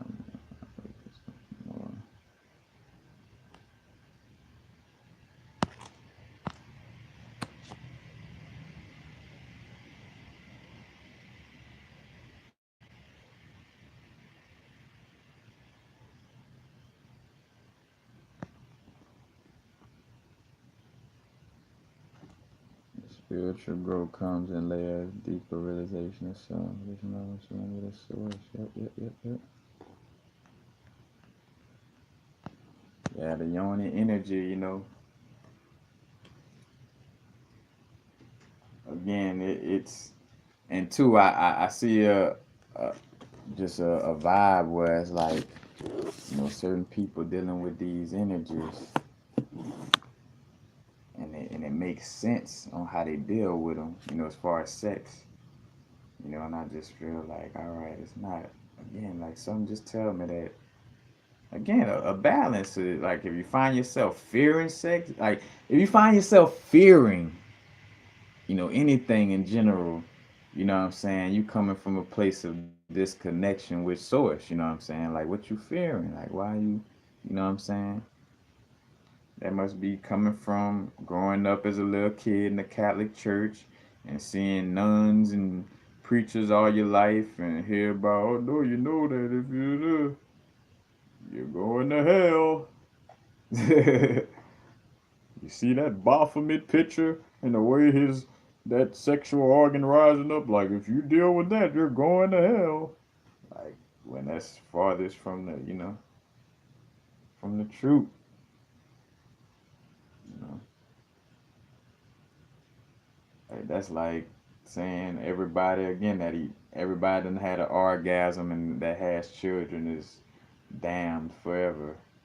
So that mean almost everybody you seen on the YouTube channel that's speaking about now. It's like we all just fucked if it's one ejaculation is done. It's like woo woo. We wrote some tight rules on that one. No, we must have let Saturn write those. Must have let Saturn write those rules right there. Hey, that's somebody that's coming from a Saturnian energy. They worship that Saturn energy as they try to put these rules over us. It's like the fuck Saturn must have created that strict ass shit. Like we created a experience for a reason. You know, definitely for a reason to grow from it, not get lost in it. But you know, again, like it's almost like having a analysis paralysis, or like like you're scared to do and act and move due to being scared of something.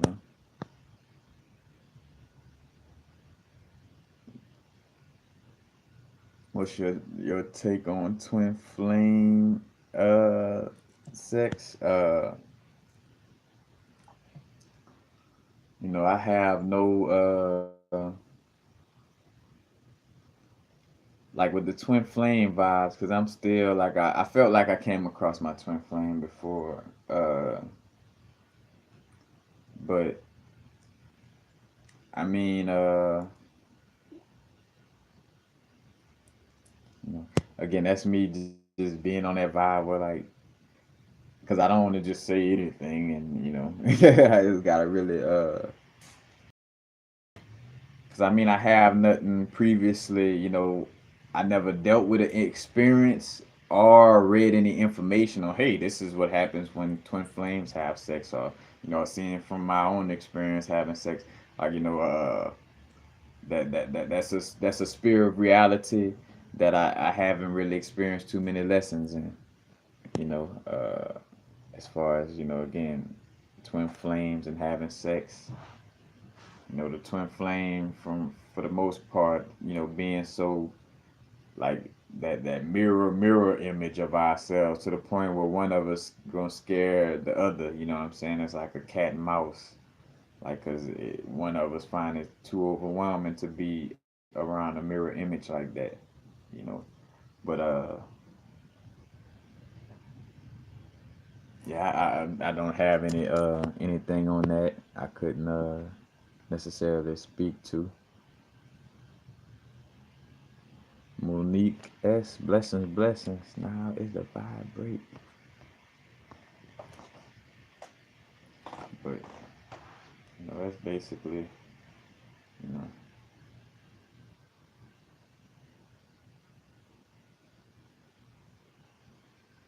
get a sweet tooth around holidays. Well, now check this out. The collective energy is very strong. As a person that's sensitive to energy, and we don't realize it. Like, cause I be having to catch myself in this crib, like in my mom's crib. Like where I pick up on some of her energies and be about to fall in the vibe of dealing. Whether it's just feeling the vibe, my mom, she not on the vibes like how I deal with it. She live her regular life, watch TV, do all this stuff. And, I be in here and I just catch this strong urge to always want to probably sit and watch Netflix, or like I smoke heavy whenever I'm here, because, my mom smokes cigarettes, and that energy kind of like, I do my best in staying grounded, what I'm saying? But every now and then, I see myself probably leaning towards puffing a little extra when I'm in here, but you may be feeling that energy like that because again, the holidays, the collective is all into this certain energy. You know what I'm saying? It's just like when the Super Bowl come around, and I'm like, I'm almost in the vibe, but like, hey, I might as well have me a little cigar and go to sit at a bar and drink a little liquor and smoke my cigar. Because I'm also feeling that collective, vibe as well. And that's where that conscious awareness come in at, too. Again, making sure we aware of our own true, inner soul, inner source guidance and inner energy. You know what I'm saying? That's why it's so important dealing with, matter of fact, think about Virgo, the hermit card in tarot. But the hermit, like going in, going being by yourself. Cause like it's very difficult to learn about myself if I'm always around other people. Like if I'm always that person, I always have a house full of people, always, somewhere where I'm just always clowning with.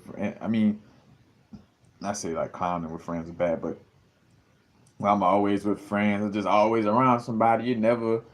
Of course, you seeing you through those reflections, but you're not getting the full accurate aspect of who and what you really are inward if you're not taking the time to sit with yourself at some point in time. You know what I'm saying? You got to be able to sit with yourself and see where you're at with it. You know what I'm saying? Like go within. You know, uh,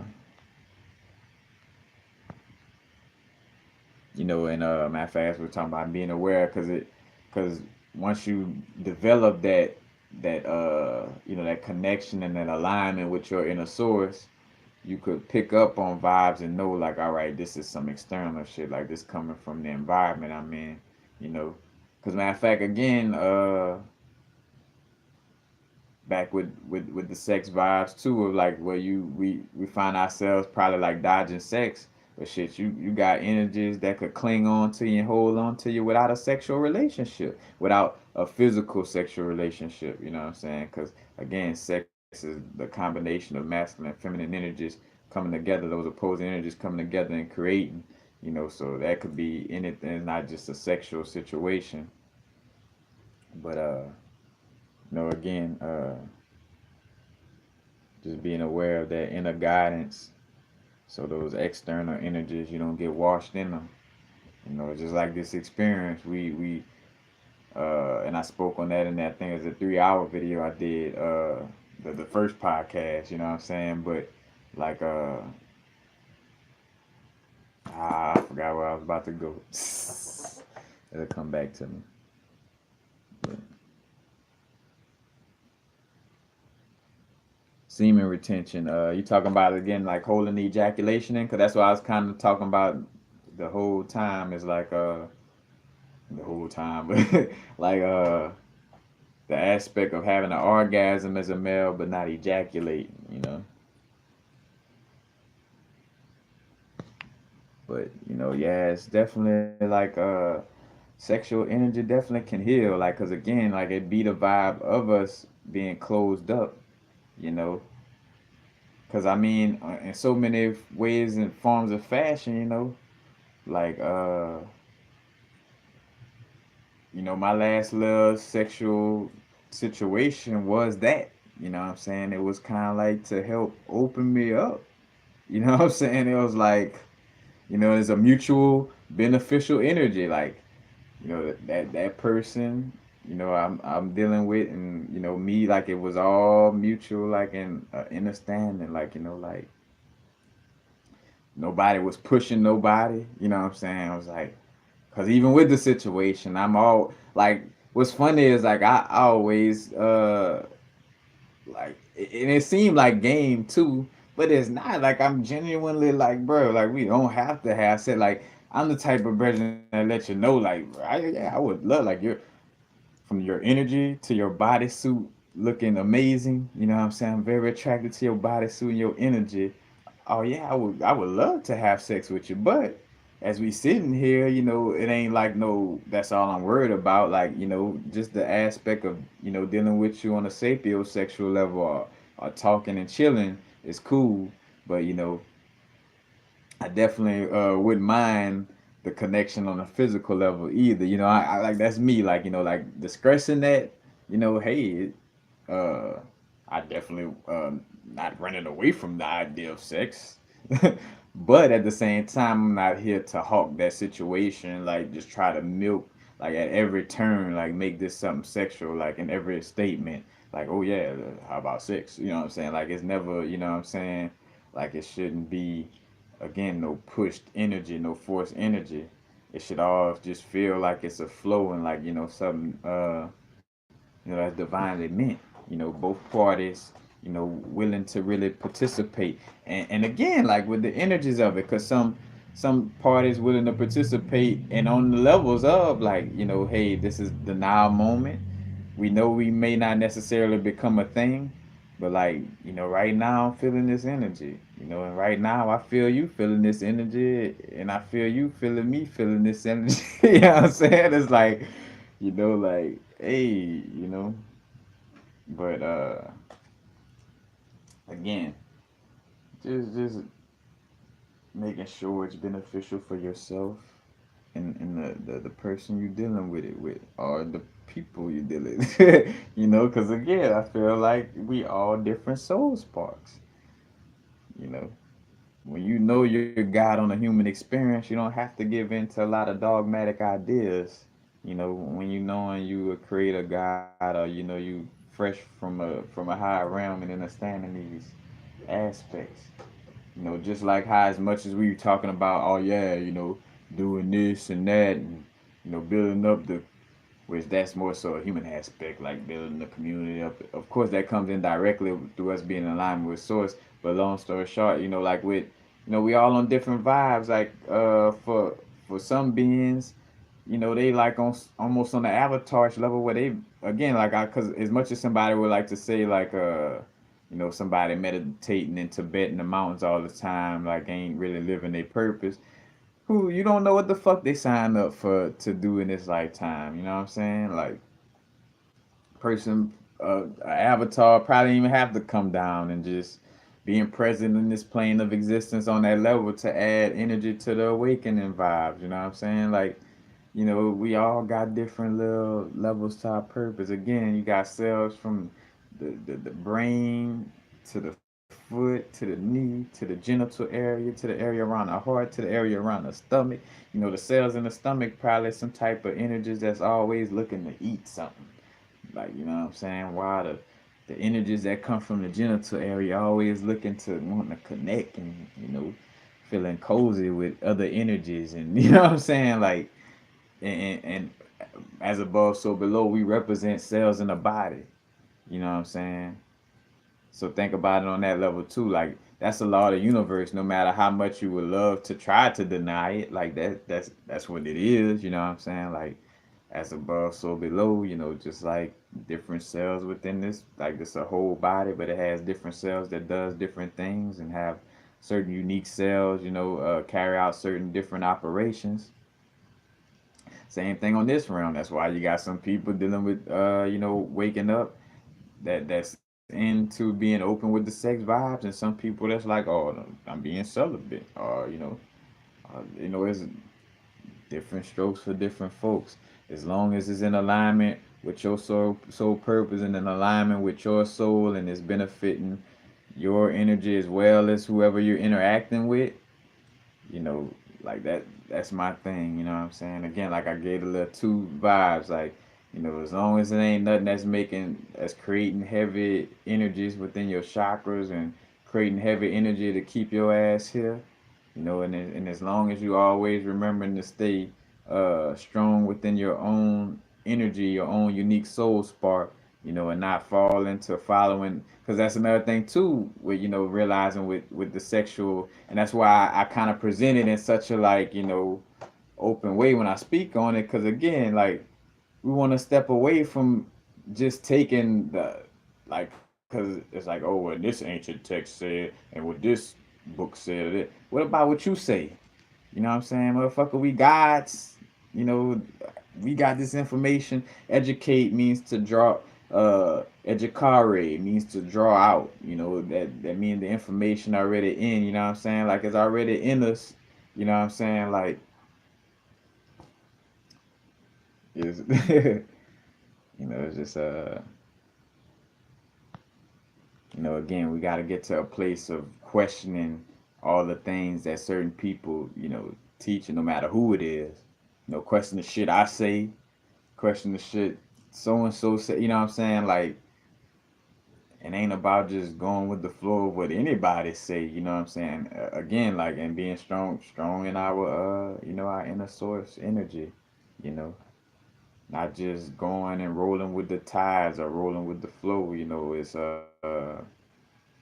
maintaining our individual soul spark. Because again, like, coming into the chakra on this experience, and I don't want to get off back into the same thing I spoke on in another video because I did it the best in that other live video. Matter of fact, the first podcast, where it's like, you go like a chakra in Sanskrit stands for wheel, or basically like a spear, of reality, and if you going in the experience into another being's root chakra, you know, or how I use the example of like, say for instance, like, if a being, like from this perspective, a being coming to experience something in my sacral chakra, you know, that being is agreeing to, hey, I know I'm about to go into universal sacral chakra and have this experience and learn from the perspective of his sacral chakra area. I know that if I don't maintain my energy, I could get washed up in his sacral chakra and become a part of his energy. You know, and it's a learning experience from both because I'm getting a perspective from that being coming into my chakra, and vice versa. They get an experience from from coming into the chakra. Like it's multiple levels. But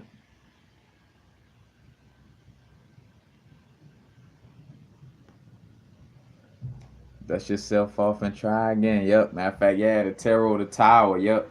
The Kundalini, and it's also dealing with the Mars energy. Jumping that lust and that sexual, like, and both of it, one is a man and one is a woman. Jumping out from that lightning strike. Know,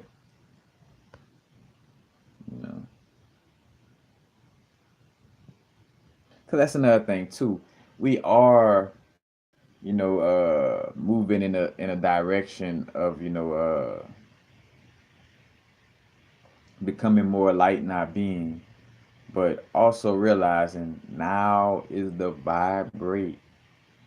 That future, because a lot of us, we're real, quote unquote psychic, and we could really, and so much strongly so that we see these visions of the future even in our now. And sometimes some of us will slip up and view it from that future perspective instead of viewing it from like where we at right now, building towards that future. It's like there's a difference between already being there. Like, of course, I know we're gonna get to a place where we're gonna be, floating and levitating and doing all this shit on a much more higher level. But, you know, right now, what I'm saying, where we at with it, you still got motherfuckers that still think, what I'm saying, you gotta take prescription pills. You know what I'm saying? Like, it's a different, whole situation going on in this moment. It's taking a little peek into that future, operating in that realm reality, to the best of our abilities right now, you know.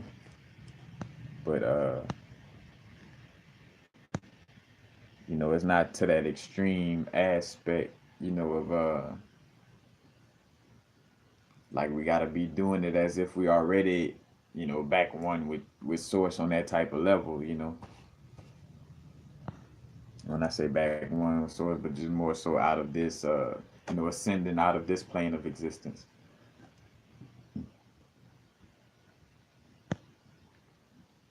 What does sacrament mean to me? When I think about the word sacrament, I think about herbs. Because I was always like my little herbal sacrament. I smoke a little herb. I figure soon about to be that time. I figure we might have to take this live to the smoke area. John Michelle Smith, what's up? What's up?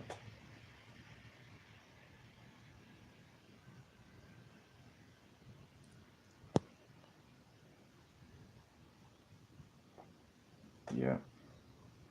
Well, no, and I was speaking hypothetically, like I'm speaking to the energy of how souls move. When I was talking about like going, like another being coming into my sacral chakra, I wasn't talking about like sex.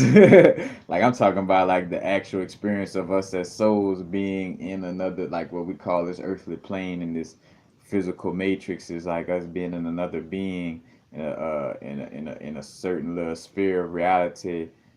Uh, or the chakra, within another being experiencing, experiencing that energy. And again, what I was speaking to is the importance of maintaining your own energetic strength, as far as like being strong in your own soul energy, because if not, you'll get washed in the current of something else, whether it's again like a certain different idea or in this being, in some way, form, or fashion.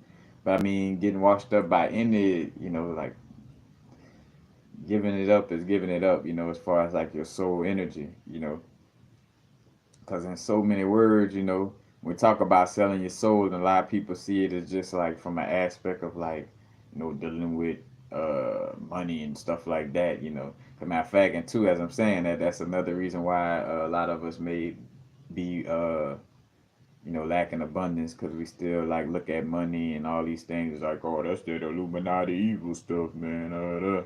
So the universe like, all right, is evil, and you don't want to sustain yourself. Cool.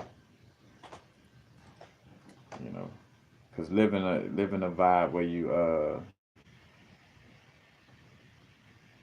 like where you don't really know where your meals coming from and stuff like that, man, that ain't source energy. It is, but of course you still connected, but like that real being in alignment is things, you know, flowing with a certain level of abundance.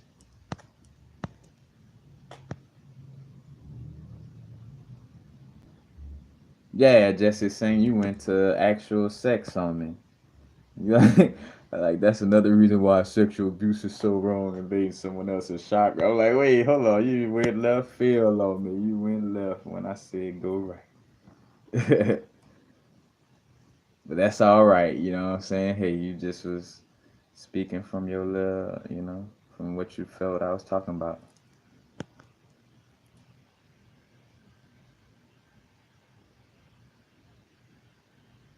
Kai soul. Sound like you speaking some deep stuff right there. Jack Crispy, what's up? What's up? But yeah, y'all, that's basically it. Matter of fact, we're about to go to the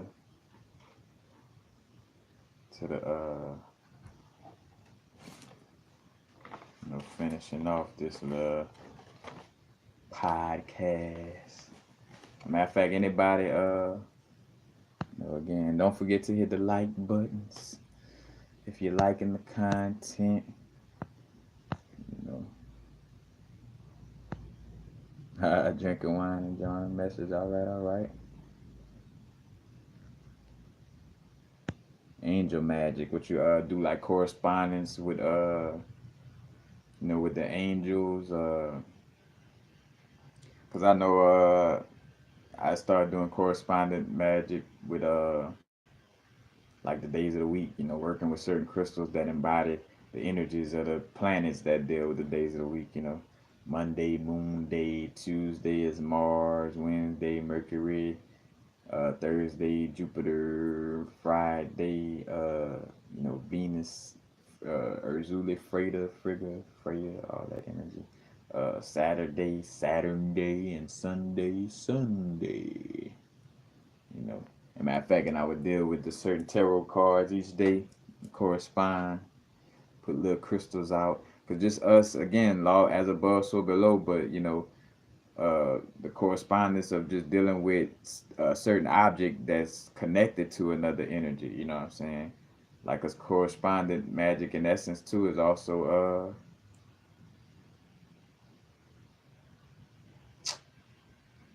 what I was gonna say. Oh, like I think about voodoo dolls, like what I'm saying, like somebody take a little puppet or a little doll, and you could use a puppet for yourself, uh, as far as like again, because people think of voodoo dolls and sticking pin and harming somebody, but you could get one and show love, like like make a little doll and it's like a example yourself and like show it love and certain little aspects like that, because it corresponds with your energy. And then you got the aspect of 'cause that's outside of law of correspondence. That's more so with psychometry and the quantum entanglement or the law of contagion. When I think it's like two photons was separated, but when when as they separated those photons, they did something to one part of that photon, and the other one reacted as if it was, still connected to the other one. Showing like that quantum connection. On a law of contagion aspect. You know.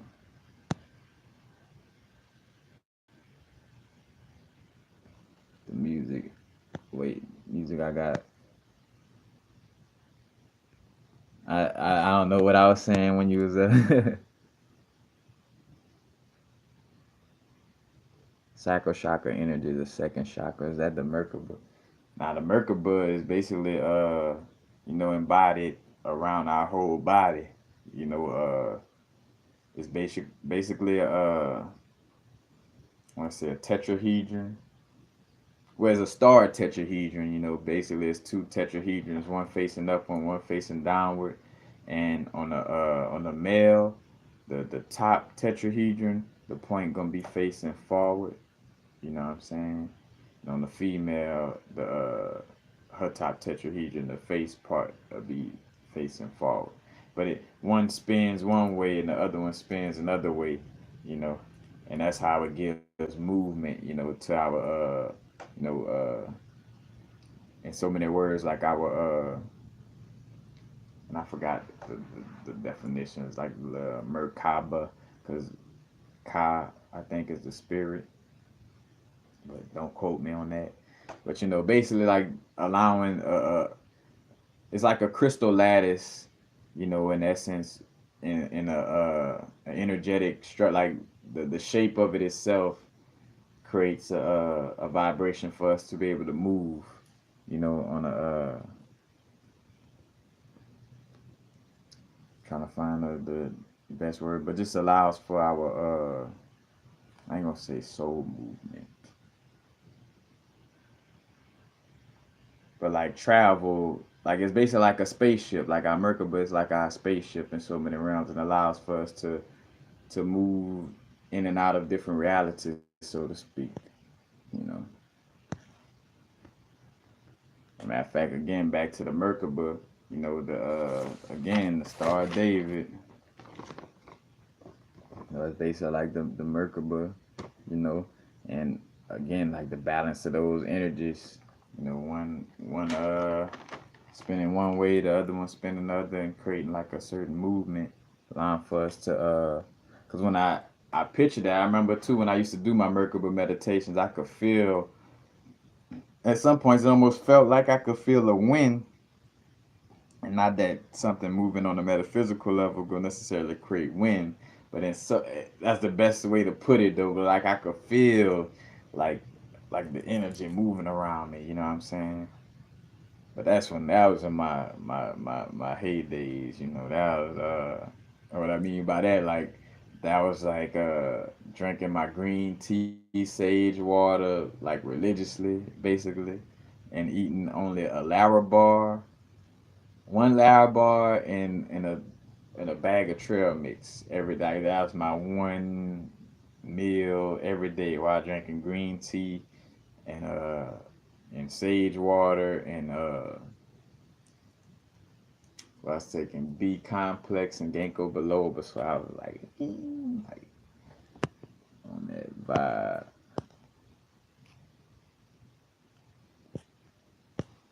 But, and again, just a disclaimer, y'all. The podcast vibes. And I see how much it's a growth. As far as like I still kind of got that somewhat lectury vibe. Dealing with it, and I'm moving in the place to being more interactive. But it's still from that place of two that I don't want to get too caught up in just any type of questions that of course I want to answer questions, but not getting caught up in like super left field ass questions. But and appreciate the love and support as always. I say appreciate the love. We supporting each other, so it's a mutual exchange.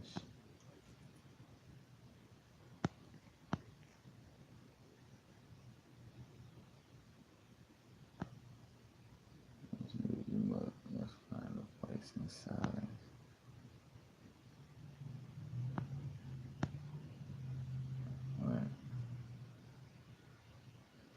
All right, y'all talking about some type of herbs. Matter of fact, lately, I ain't one to say, hey, I'm the authority on health, and this is what you should. But I do see like how the immune system and everything been operating pretty well. The black seed, matter of fact, I'm not. This is nothing to this company. I don't own this company or any of this. We're dealing with this. Matter of fact, that's why I just got flashed and it's not going back up again. Just, but which I think I got that from Whole Foods, but the black seed all got a lot of the omega 3, 6s. See, where is it? Where is it? I saw it somewhere on here. Omega 3 ALA, omega 6 GLA, and omega 9 DA. And I think black seed also good for like the old school say for your nature. That black seed all good for your nature. When I talk about the sexual energy, like the old schools, growing up, it's like gotta get that nature, man. I gotta take me a little shot of gin. Matter of fact, because that's another thing too. You know, drinking like in the alcohol days, drinking some gin because gin is connected to the ginseng root. And like and they always had that saying, "Gin will make you sin." Where all the little vibes, man, it's just funny. But yeah, take some CBD. Yeah, CBD is I haven't dealt with it a lot, but the times I have dealt with it, I have felt like a more clear vibe, more like it's like this calmness to your nervous system. Where you don't feel like you're under the influence of anything, but you do feel like a calmness and a subtleness within your nerves. You're just not and also like feeling a healthy vibe on a immune system type of level as well. But I haven't dealt with CBD, a lot on that type of level. Of course, dealing with it through the cannabis plant indirectly, but like as far as just like straight up CBD extracts. They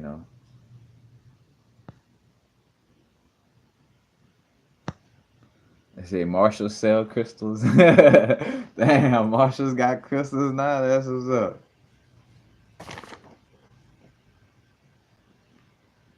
Matter of fact, I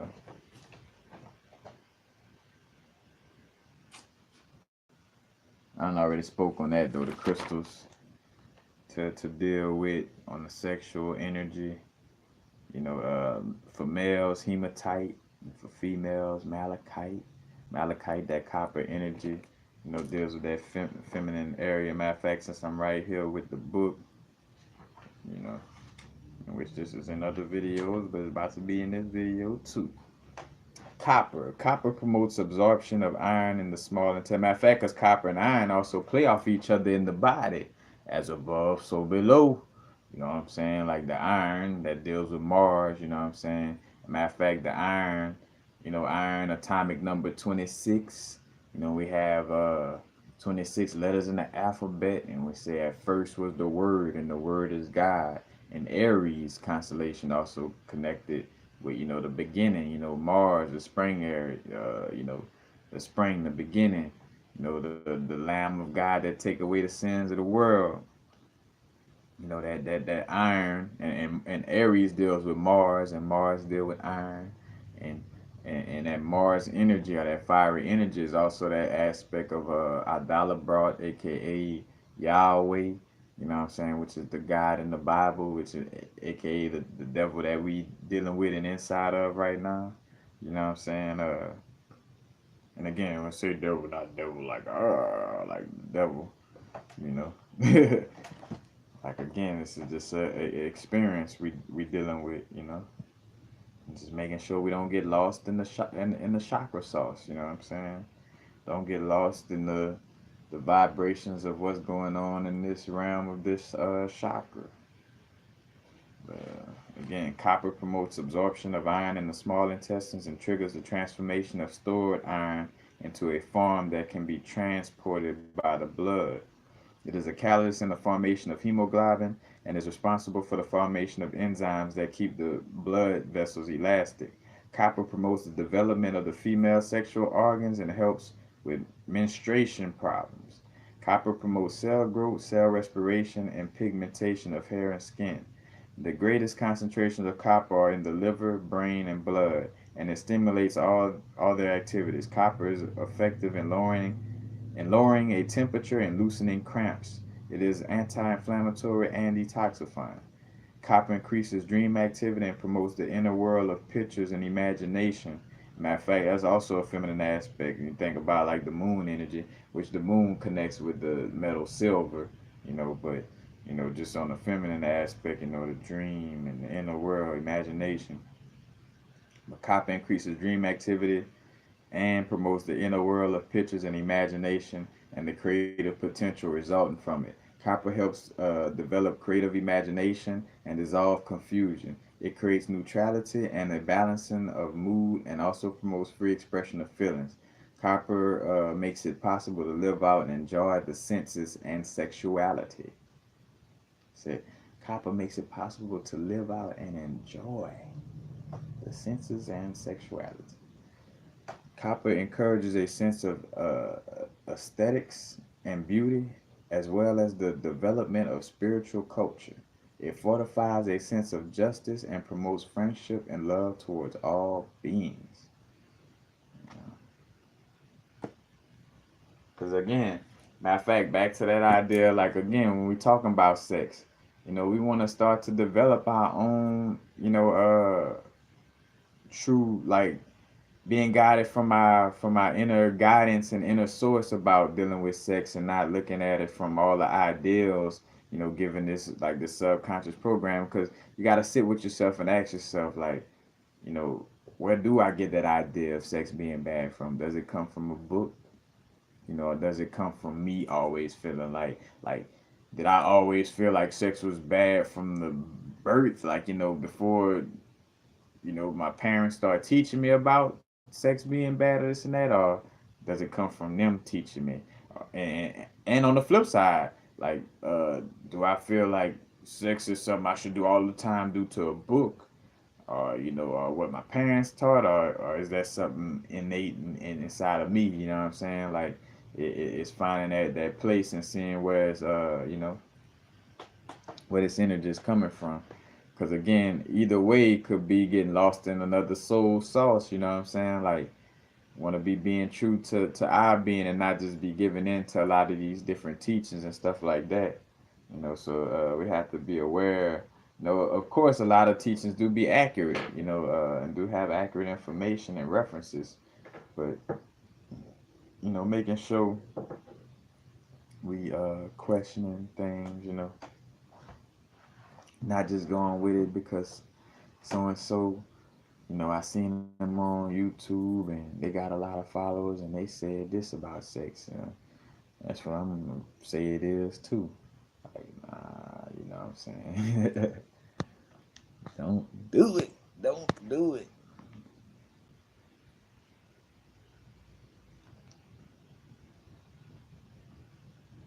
Hair, I don't know about that hair question, Carl Scott.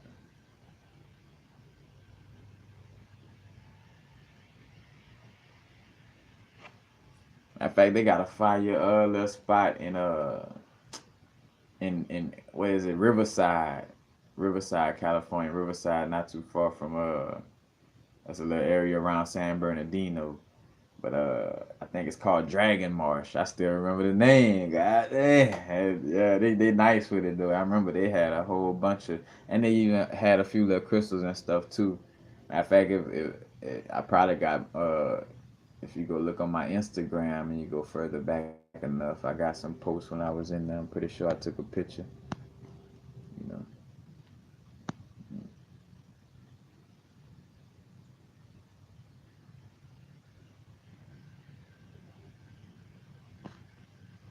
Good little insight, Carl Scott with the crystals dealing with chakra. You know, but that's basically it. Matter of fact, I even put that down. I don't know if I said it. Filling the cup up with water is sex. You know, because you got, again, just the aspect of something being, a space being filled. Because, again, on the aspect, we talk about yin and yang, but like from the aspect, like, so yin could be an empty space, and yang a solid structure. You know what I'm saying? Like a solid structure to fill that empty space. Yin could be soft, something soft. You know, and the yang something hard. Like a hard phallus. You know what I'm saying? Like, again, and we as beings in these little bodysuits, you know, it basically an embodiment of all our experiences that we dealt with, you know what I'm saying, throughout throughout experiences within this realm of reality, reincarnating, on this earthly plane level, and just what our soul has been dealing with in general, you know what I'm saying. But we are embodiment of the masculine, feminine energies, like just basically being, like that energy in a bodysuit, you know. New Orleans is not the only place in Louisiana. Y'all stop being insensitive to Louisianians. That's like calling somebody a Mexican just because they speak Spanish. It's like, man, there's multiple countries in Mexico, let alone that it ain't just Mexicans that speak Spanish. You know what I'm saying? You got people from all different types of countries that speak Spanish. So there's more than one city in Louisiana that speak Louisianian. And I'm joking, of course, but I'm from Opelousas, Louisiana. St. Landry Parish, from Cajun country. Matter of fact, when they talk about the what that is, with the alligator, the swamp people. With my boy Troy Landry, shoot him, Elizabeth, shoot him. That's a tree shaker right there, Elizabeth, shoot him.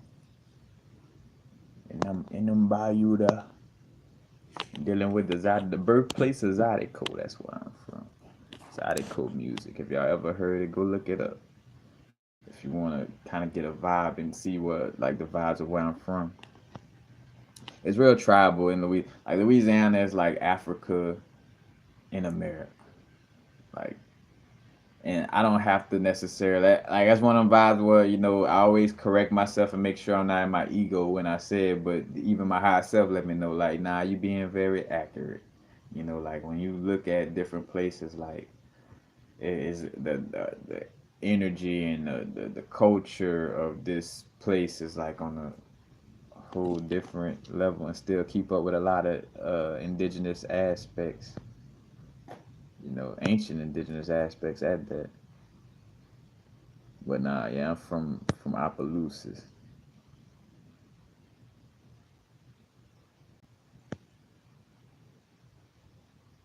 Yeah, Justin, I'm just bug calling. Bug calling, my brother.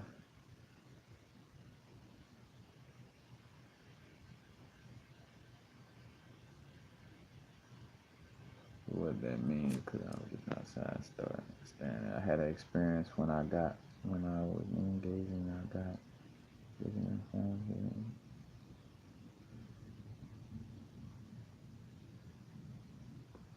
Hmm. I have to get more in depth in that one.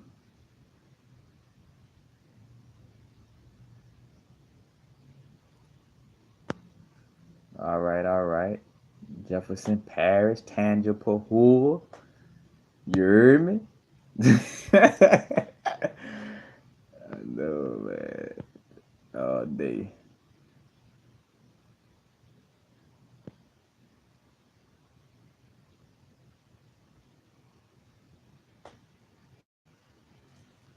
Matter of fact, and most spiritual practices come from indigenous beings from all over this plane of existence in general. And that's another thing. Like Africa does have its significance, but we've been all over this plane of existence. Like, that's another little curveball where they try to get us on this back to Africa or just about Africa. Africa is very unique and plays an important place as far as the land mass and the area, the energy in that area and things of this nature. But all over this plane of existence, down to like Baton Rouge and Opelousas, where it's like heavy with the mounds. Like, matter of fact, you go into that's why the bottom like it is, like, the South Baton Rouge, like little Boosie hood. It's like, well, you going through it, it's like nothing but like hill streets, you going up like this, and then you turn, you might be going down like that, like it's like nothing but hills. And that remind me of a little city, one of the first cities in Louisiana, actually, Washington, Louisiana, which is like 10 minutes. So like you could throw a rock and hit Washington. It's almost basically Opelousas in so many words, but it has its own little thing because of the fact that it was one of the earliest settlements. I think it's what that is, Bayou Cartablo. I forgot the bayou name, but where they got a bunch of little mounds and hills in that area too. And that's probably why it was the earliest settlement, because the Europeans coming into this area and like, all right, let's deal with wherever area where the indigenous people could teach us how to vibe with this area. That's where we're gonna vibe at. Because even down to Baton Rouge being called Red Stick, because when what is it, Iberville and his brother Bienville, I think, were coming up the mouth of the Mississippi, and as they got to the area around Baton Rouge, they saw like a little stick with some blood on it, like with some little animal, like dead animals around or something like that. But it's like had some blood or some red painted on the stick, and it was marking the area of like the hunting area, you know. And they end up calling it a stroomer, because matter of fact they got the school of Stroom in Baton Rouge, but a stroomer was like a native indigenous language for red stick, you know, aka Baton Rouge, the Rouge Baton, the red stick. But yeah.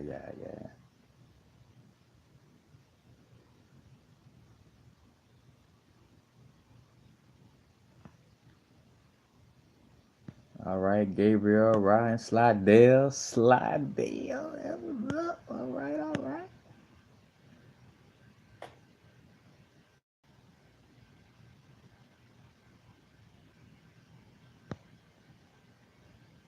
Yep, just a plane of existence. All right, Bewitching live from Vancouver. All right, the Grizzlies. I know I forgot they're moving back to Memphis. The Memphis Grizzlies, the Vancouver Grizzlies. I remember when they was in Vancouver.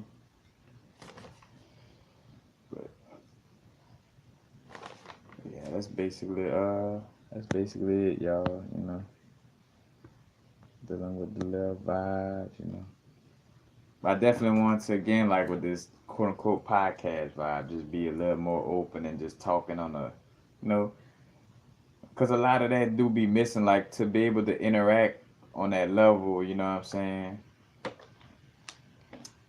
It allows for a learning experience when you always see a person dressed up in a certain type of way. You know what I'm saying? And two, because a lot of people don't get that either. There's strength to making yourself vulnerable as well. Like because of course, like there is a vibe to where you don't want to be just speaking on every single thing that's going on within your realm of reality, but it's like, bro, it's all right to share a lot of the certain aspects. Like, it's almost like how what's funny is like how the government played us to a certain extent. You know what I'm saying? Not saying I'm doing this to play people, but you realize like, it's like where they flood you with so much information, a person don't even know what to deal with. Like, well, I'm so open, a person dealing like have to go look at all these different aspects. It's like you run yourself crazy just trying to study me on that type of.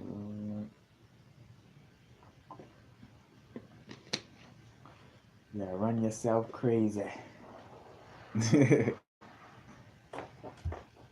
That's why, and again, embodying my uniqueness, like, I'm a very unorthodox spirit. Like, I don't move like how the the the official blueprints of movement say how to move. Like, ever since a little kid, I peeped game and just realized,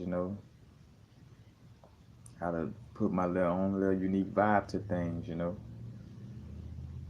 So many words.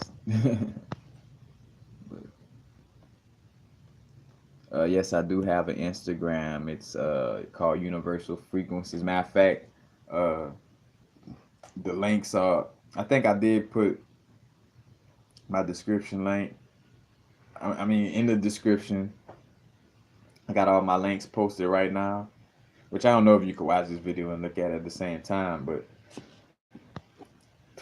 excuse me, it is there. Definitely. I'm about to soon be signing out. Do you have an Instagram? Oh, I already read that. Yeah, I thought I had.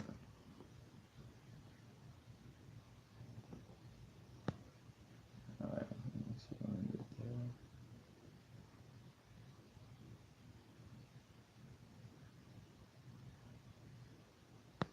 Oh yeah, we definitely like I feel the energy down to all been hearing that white noise in the ears more often lately.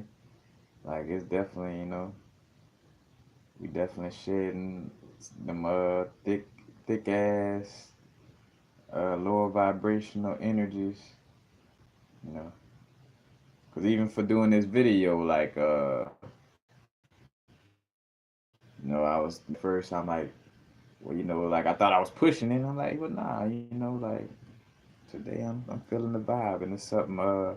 Again, when somebody asked me that question earlier about like me being celibate, and I realized that like in the genuineness of them, like hey bro, I just want to ask like like how you deal with that. And again with seeing that, I'm like, well, me doing this video and being open, should help with that situation. So that's why, I started off like again speaking on the different vibes again, like for myself, dealing with that sexual suppression due to being scared of myself in essence, like basically having the fear of dogging out a woman. So I was basically blocking out and not realizing that it was a false fear because I never looked to dog out a woman. So why would I even have that feeling of, dealing with it? Because of course, like that energy was always there on a lower level of my humanity of where kind of like, oh yeah, kind of like a male looking for a nut, in essence. But even in that, the way I went about it and dealt with it still wasn't in a you know a disrespectful manner in essence. But again, like just opening up, not making sure we not being scared of anything, let alone being scared of sex. It's like being knowledgeable about the different aspects of it. Like as a male, we know that we don't want to over ejaculate and just be ejaculating all the time because that's some of that that inner energy, that soul spark, that chi energy, what I'm saying, that's being released. Now, of course, we could work this because again, remember this, how much like we are limitless, and say for instance like if you do ejaculate, like you could actually visualize breathing and bringing some chi back in, like matter of fact, like I think about Goku's spirit bomb on Dragon Ball Z, that episode, no, not that episode, the motherfucking 10 episodes down there was like 10 episodes of fucking Goku getting that spirit bomb together so he could throw at Frieza, you know. But he basically was like, connecting and getting the life force from almost everything in the universe. You know what I'm saying? Like to throw that. You know what I'm saying? So when you think about that aspect too, well, you you are giving off your life force, or it is leaving the body, or at least some of it, but you're able to replenish it. You know.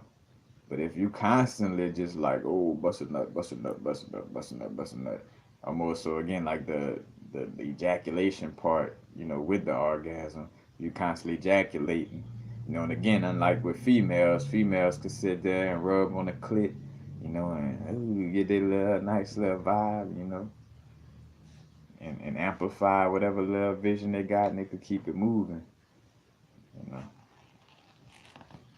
But again, that's the beauty and balance. Cause say for instance how a female is able to have it on that vibe, but then on the flip side they the ones who carry the vessel for 9 months and the male don't.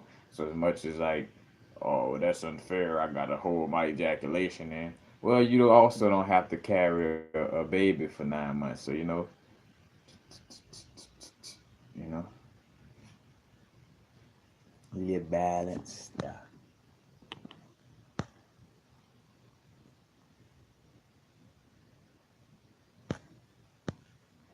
Oh, it's not a jacket, it's a daishiki. Daishiki.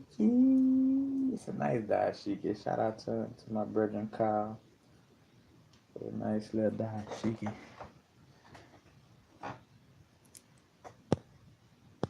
I rock the vibes. Matter of fact, like I told him, as long as it ain't no clothing that somebody just fucking like, well, like that's like everybody know you for that shirt. You know what I'm saying? Or this and that. Like if it's flying, you like, cause he's like, man, I ain't wearing this, and it's still pretty good. I'm like, oh man, I rock that. Like I was like, unless you just rock the hell out of it to where everybody know you for wearing that shirt. Like like how we all got that item. Like it's like, well, uh, like the energy we put into it is so strong. Cause literally that's the energy. With us rocking a certain piece of clothing.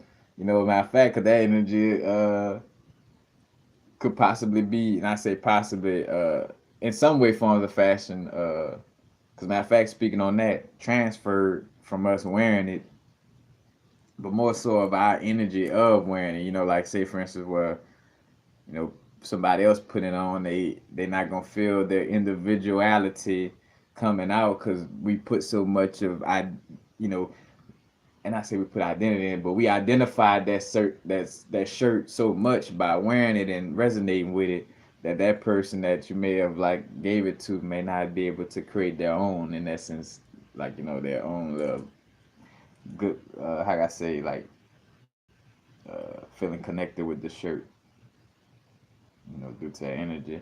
But matter of fact, I check out my videos on psychometry. One I did recently, probably a long video. Cause another thing too, like what things do keep a connection after we touch them, but to a certain extent, we could put out a vibe to cut the cards and allow for the energy to not be so effective, so to speak. You know what I'm saying? On the quantum entanglement type of vibe.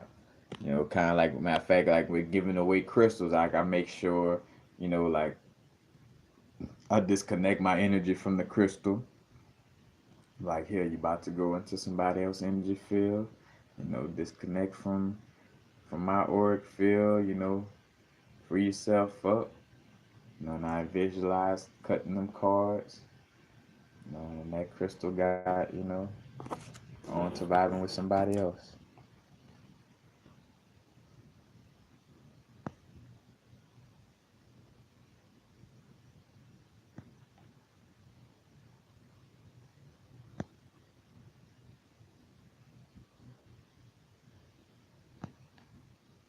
Young Phoenix, and I'm back. But yeah, y'all, that's that's basically the gist. Any other questions about dealing with sex before I go? in any way, form, or fashion? If I can answer it, I will do my best to.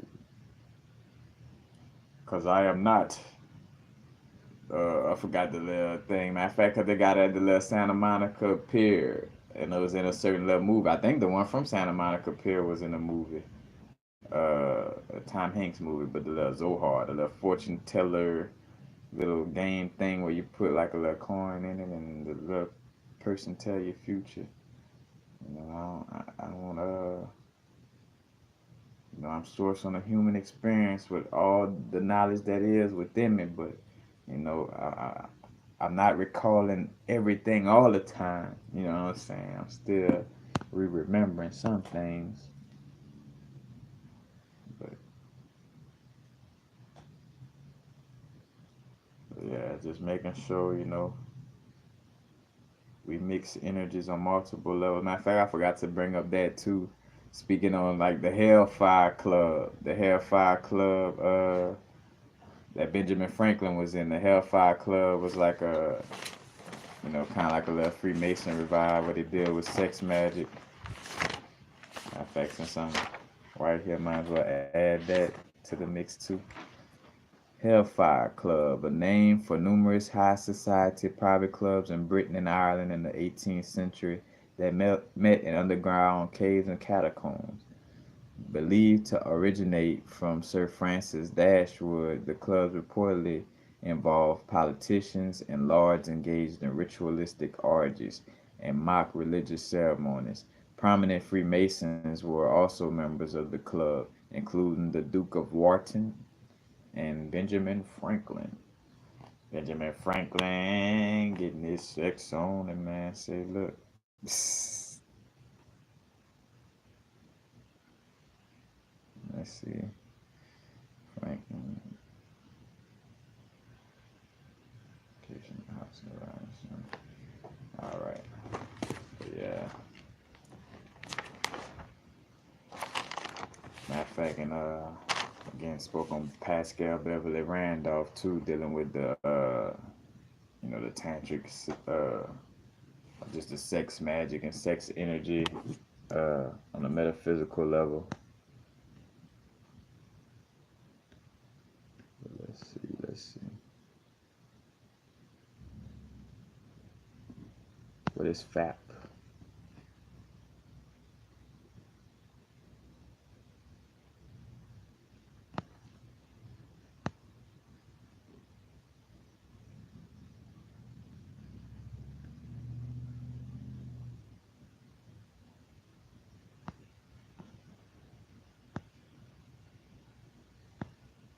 Have you ever had telepathic sex?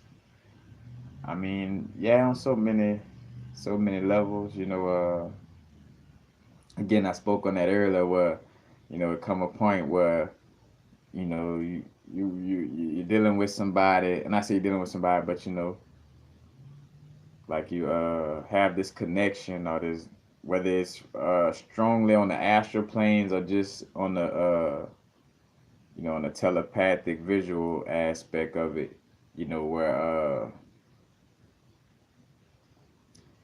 where you have these visions of dealing with somebody on a sexual level, and for the most part it's gonna be like where either you were engaging that thought, or that other person engaging that thought, and that's why you having that vibe about it, or y'all both, or it's on a quantum level where y'all both kind of vibing about each other at the same time, so it turned into visions, on a strong level. But because I brought up to the point of like letting the person know, like, hey, like, were you thinking about me on a sexual level in any kind of way? Because again, because I realized for myself that I'm not constantly just sitting around looking like. Of course, that's another aspect where not, and I got videos about that too, like the sacredness of the body, like the body. It is something to it's all right to admire the body, it's just when we get lost in just the lust over the body, what I'm saying, and not dealing with the connection, but the body is such a beautiful thing, especially the female body, the curves, the universe, you know what I'm saying? But I was gonna say, like, where I have these thoughts, even though I'm not always like I'm not a person that's consciously and constantly just trying to daydream about sex. Like, so when I have these little vibes, I know like that's that energy moving strong within me, and depending on what person that I may be visualizing that situation with, is that mutual extension on that other end as well.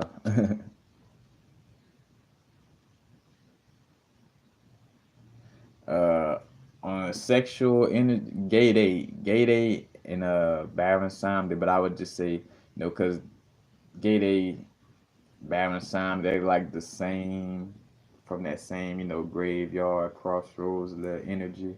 But I would say gay day, because gay day is known as the obscene lawa, and for the most part, in like Santeria groups or like, Vodun, I should say, uh, when somebody possessed by gay day, they'll be like doing the little gyrations and stuff, you know what I'm saying? Like like gyrating the hips and doing the little thrusting actions, you know what I'm saying?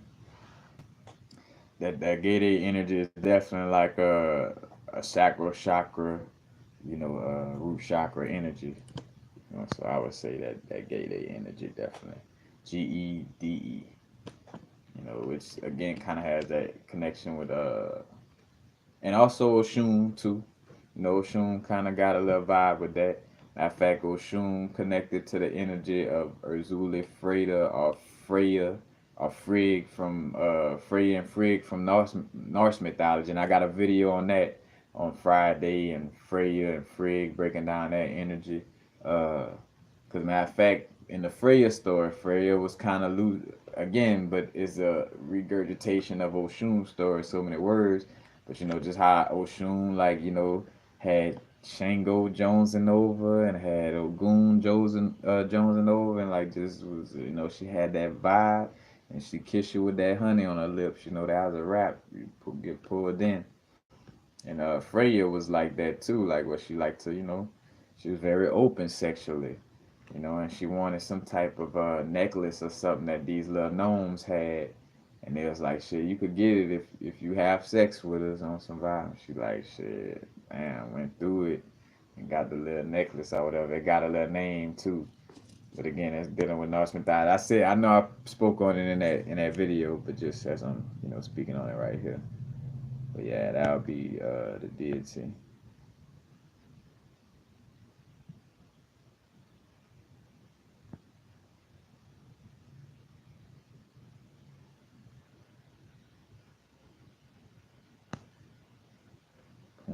Pumbadira Shakti.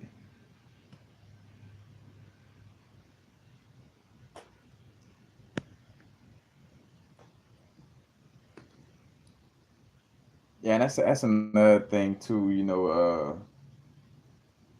Again, we on our different levels of our growth, so it's like again, there's nothing wrong or bad about physical sex. You know, it just like water. You know, oh man, water, bro. Drink a lot of water. Water help heal all kind of things. Water this, water that. Water also motherfucking drown you. And if you don't have enough of it, you fucking dry up. It's that balance of water. It's that balance of sex. Running from it and closing yourself off from it.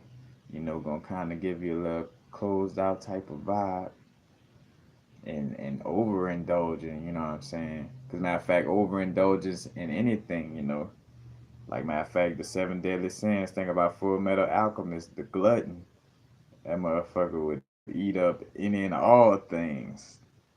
But yeah, you don't want to be no glutton or just overly indulging in general either. Again, it's a balance, and again, that's just the perspective of me seeing throughout all the different vibes of what I, see and read about, and and hear about from lectures, and then the experience from, not only what I remember on my human experience in this lifetime, but also just little downloads I've been getting all throughout life within this lifetime. You know what I'm saying?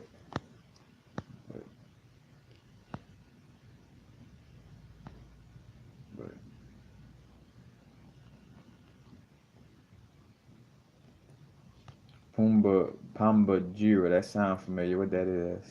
Y'all inform me. I'm new to that one. I don't mind admitting. Well, it might be something that I don't, you know.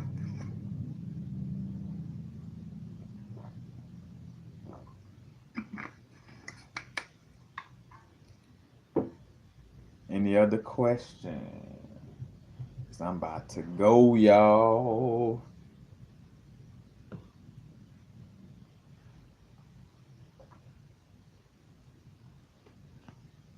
But just remembering, again, sex energy, you know, creational energy of two opposing energies coming together. Because the attraction comes from the embodiment of opposing energies. It's like that's why things get thrown off if the female acting more like a male, and the male acting like a female. It's like it throws off the attraction. And again, not speaking to people with different sexual orientations. Because in some way, form or fashion, I feel like how can I say, we are energies on the human experience, and how can I put it? When you're being sexually deviant, and when you're not. So whatever your sexual orientation is, as long as it's genuine and true to your soul and to you, and you feel it. Because again, when we be speaking out, that's just speaking out on the vibes of like how the government, is promoting, the bisexual vibes, like promoting it damn near in the schoolhouse and things of this nature. And that's when it's like on that level, like you trying to push that onto the children. Cause again, and that's where it's fucked up. And then and then what's funny is they push that onto the children, and then come around later as if like, oh yeah, this is natural. Well, yeah, it's gonna be natural if you pump fetal estrogen in my fucking Similac. You send me to school and you promote this energy. You know what I'm saying? Like you put me in all these situations that promote this energy. Then fucking right, I'm a like a person in Hiroshima born with motherfucking multiple limbs. Of course that becomes a social norm after you bomb my ass. Like after you drop that bomb on us, yeah, nah, it's a normal thing for a motherfucker to have a foot growing out of his head. And I ain't trying to joke like that, but I mean, like, because again, I don't mean no malicious harm, but you get the point. But at the same time, there is that certain beings that favor whether it's the androgynous nature or had more incarnations as a male than coming a female in this lifetime and still may embody that masculine or vice versa. And it's people that fell victim, and watch my fetal estrogen video to kind of get a little insight on that vibe and how I break that down. Because again, I'm about to go.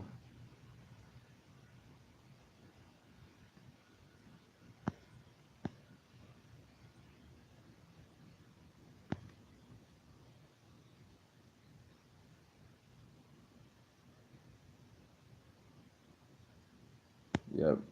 Key to time. Yep.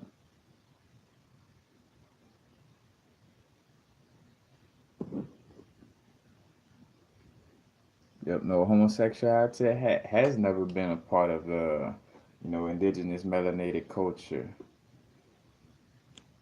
Uh, again, but it has on just an energetic aspect, with the androgynous energies, you know. Again, but I could only speak from a genuine place of the knowledge that I obtained from, from inner source, and just what my heart always felt about it, like I felt like, again, I spoke to that if it wasn't in this video earlier, like about where I realized my vibe against coming up, where I thought I was like, at first I thought I was homophobic. I'm like, cause man, I would feel like some kind of, not some kind of way, but it's like ugh, when certain gay people be around me. But then I realized what it was. It wasn't, cause again, I'd be around other gay people and I'm like, I'm cool, you know what I'm saying? I'm vibe, like to the point of vibe, you know what I'm saying? I'm cool. But what I realized is that I had, like, again, that's just us as when we sensitive to energy as empaths, and we pick up on people lying or people being disgenuine or inauthentic. And to each his own on them being authentic. That's your energy, whether you're not being authentic with yourself. Like, I ain't got to deal with that. You got to deal with your own inauthenticity. But like, where would be those those gay people who were unauthentically gay, so they tried to sell it. Just like when, say for instance, like a churchgoer that knows in deepness of their mind that they're not really connecting with God, or dealing with God in the true manner or essence of it. So they try to hoop and holler in church even more, like, and like, I'm got the Holy Spirit, when they ain't even really connecting the shit. But like, it was more so me just being disgruntled towards an inauthentic vibration, because I could just feel like this person, just like, and again, to each his own on that little level of dealing with yourself, and figuring out that whole situation. I never been in it, can't speak, and tell somebody how to deal with a situation I never dealt with in that essence. But again, from my perspective at looking at it, it was like, uh, just those people being just extremely inauthentic, like where they were forcefully trying to be it, when you could tell like it was more so from them really not knowing whether they was truly that. So they just kind of like sold themselves on it, or was trying to sell themselves on it mentally by being overly uh, what I would call flamboyant, like just like loud and this, and like, and trying to show how gay they are. Again, like, it's like, bruh. And again, that's just authenticity. Like, again, it had nothing to do with nobody being gay. It's like, bro, just be authentic. Because again, I would come around authentically, people who authentically vibe in that. When I mean authentically, well, you could just feel from the genuineness of their soul that they felt that the way they was vibing was them. You know what I'm saying? Like, and it's like, cool. You comfortable with yourself. You're not, uh, you know, like the inner authenticity or whatever. You know what I'm saying? Like, cool. You comfortable with your vibe.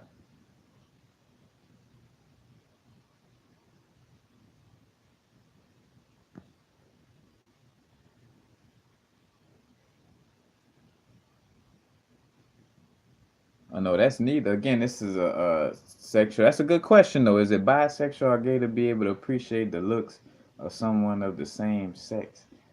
Uh, like, say for instance, like, there's no problem for, oh man, that's a handsome young brother, right there. Or like a female, that's a pretty young lady. You know what I'm saying? Like, oh, we could identify what's pretty, or or whatever, but it is acknowledging, is a difference between acknowledging, oh yeah, man, that's a handsome young brother, man, that's a pretty boy there, and being attracted, like, oh man, I can't wait to get my hands on him. Like, like, there's a difference between that and like, that virgin, you know what I'm saying? Like, it's different. So,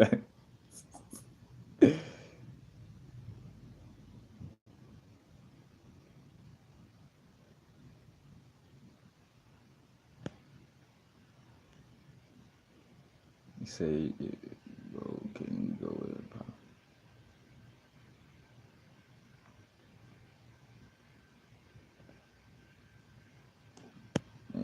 Heat. Yeah, I'm gonna have to see about that. The Pambagira.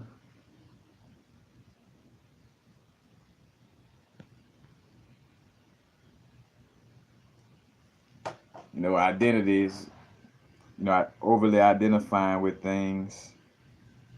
Because I don't try to justify any of it. I just speak from an aspect of this is what I see. This is what my source, through my experience, observed. And plus I'm an empath. I could pick up on energies. Like it's not a lie when I could pick up on an inauthentic energy, or and then again, if a person pumping us with fetal estrogen, that's an undeniable aspect. Because again, lucid blah. I see you say animals be having gay behavior. On average, how do all animals deal with each other?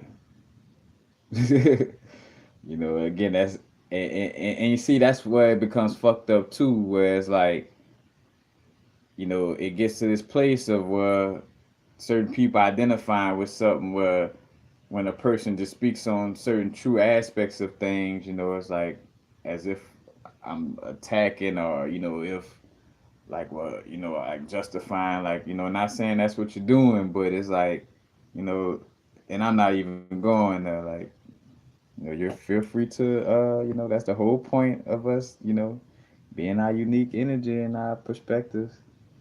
We got the right to view things how we want to view it.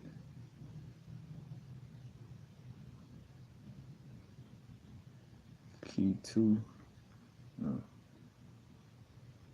Yeah, if you're talking about EXU, Ishu, yeah, Ishu, Ilegwa, Legba, Lord Ganesha is that same energy. The door opener, the remover of obstacles.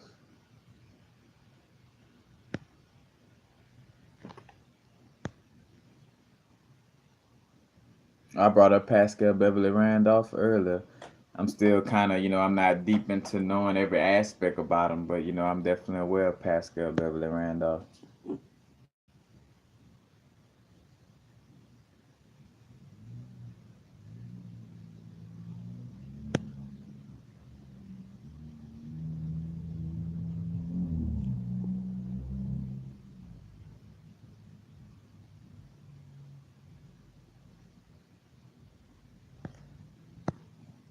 Yeah,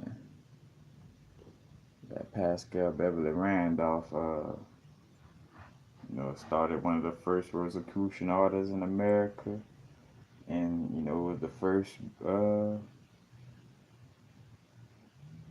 first brethren. Matter of fact, melanated brethren. Dealing with magic, and and again we bring these things up not to say, oh, because he was black, but it's like, again, history discredits and hides these people. Like, why are you hiding? Let's bring these people up to the forefront for what they really brought to the table. You know, because again, when I use that melanin, for lack of a better word, man, a lot of white people black, like, to be real honest, like, you know what I'm saying, like, it's just different shades, you know. If you connected enough to be looking at any of these videos, regardless if society calls you quote unquote white, you got some type of melanin, again, it's different levels. And two, when a person don't watch all my videos and know where I'm coming from, they'll hear me say white and black and thinking I'm, you know, lost in the sauce or something of that type of nature. But all right, that's also who wrote Four Score and 7 years ago. All right.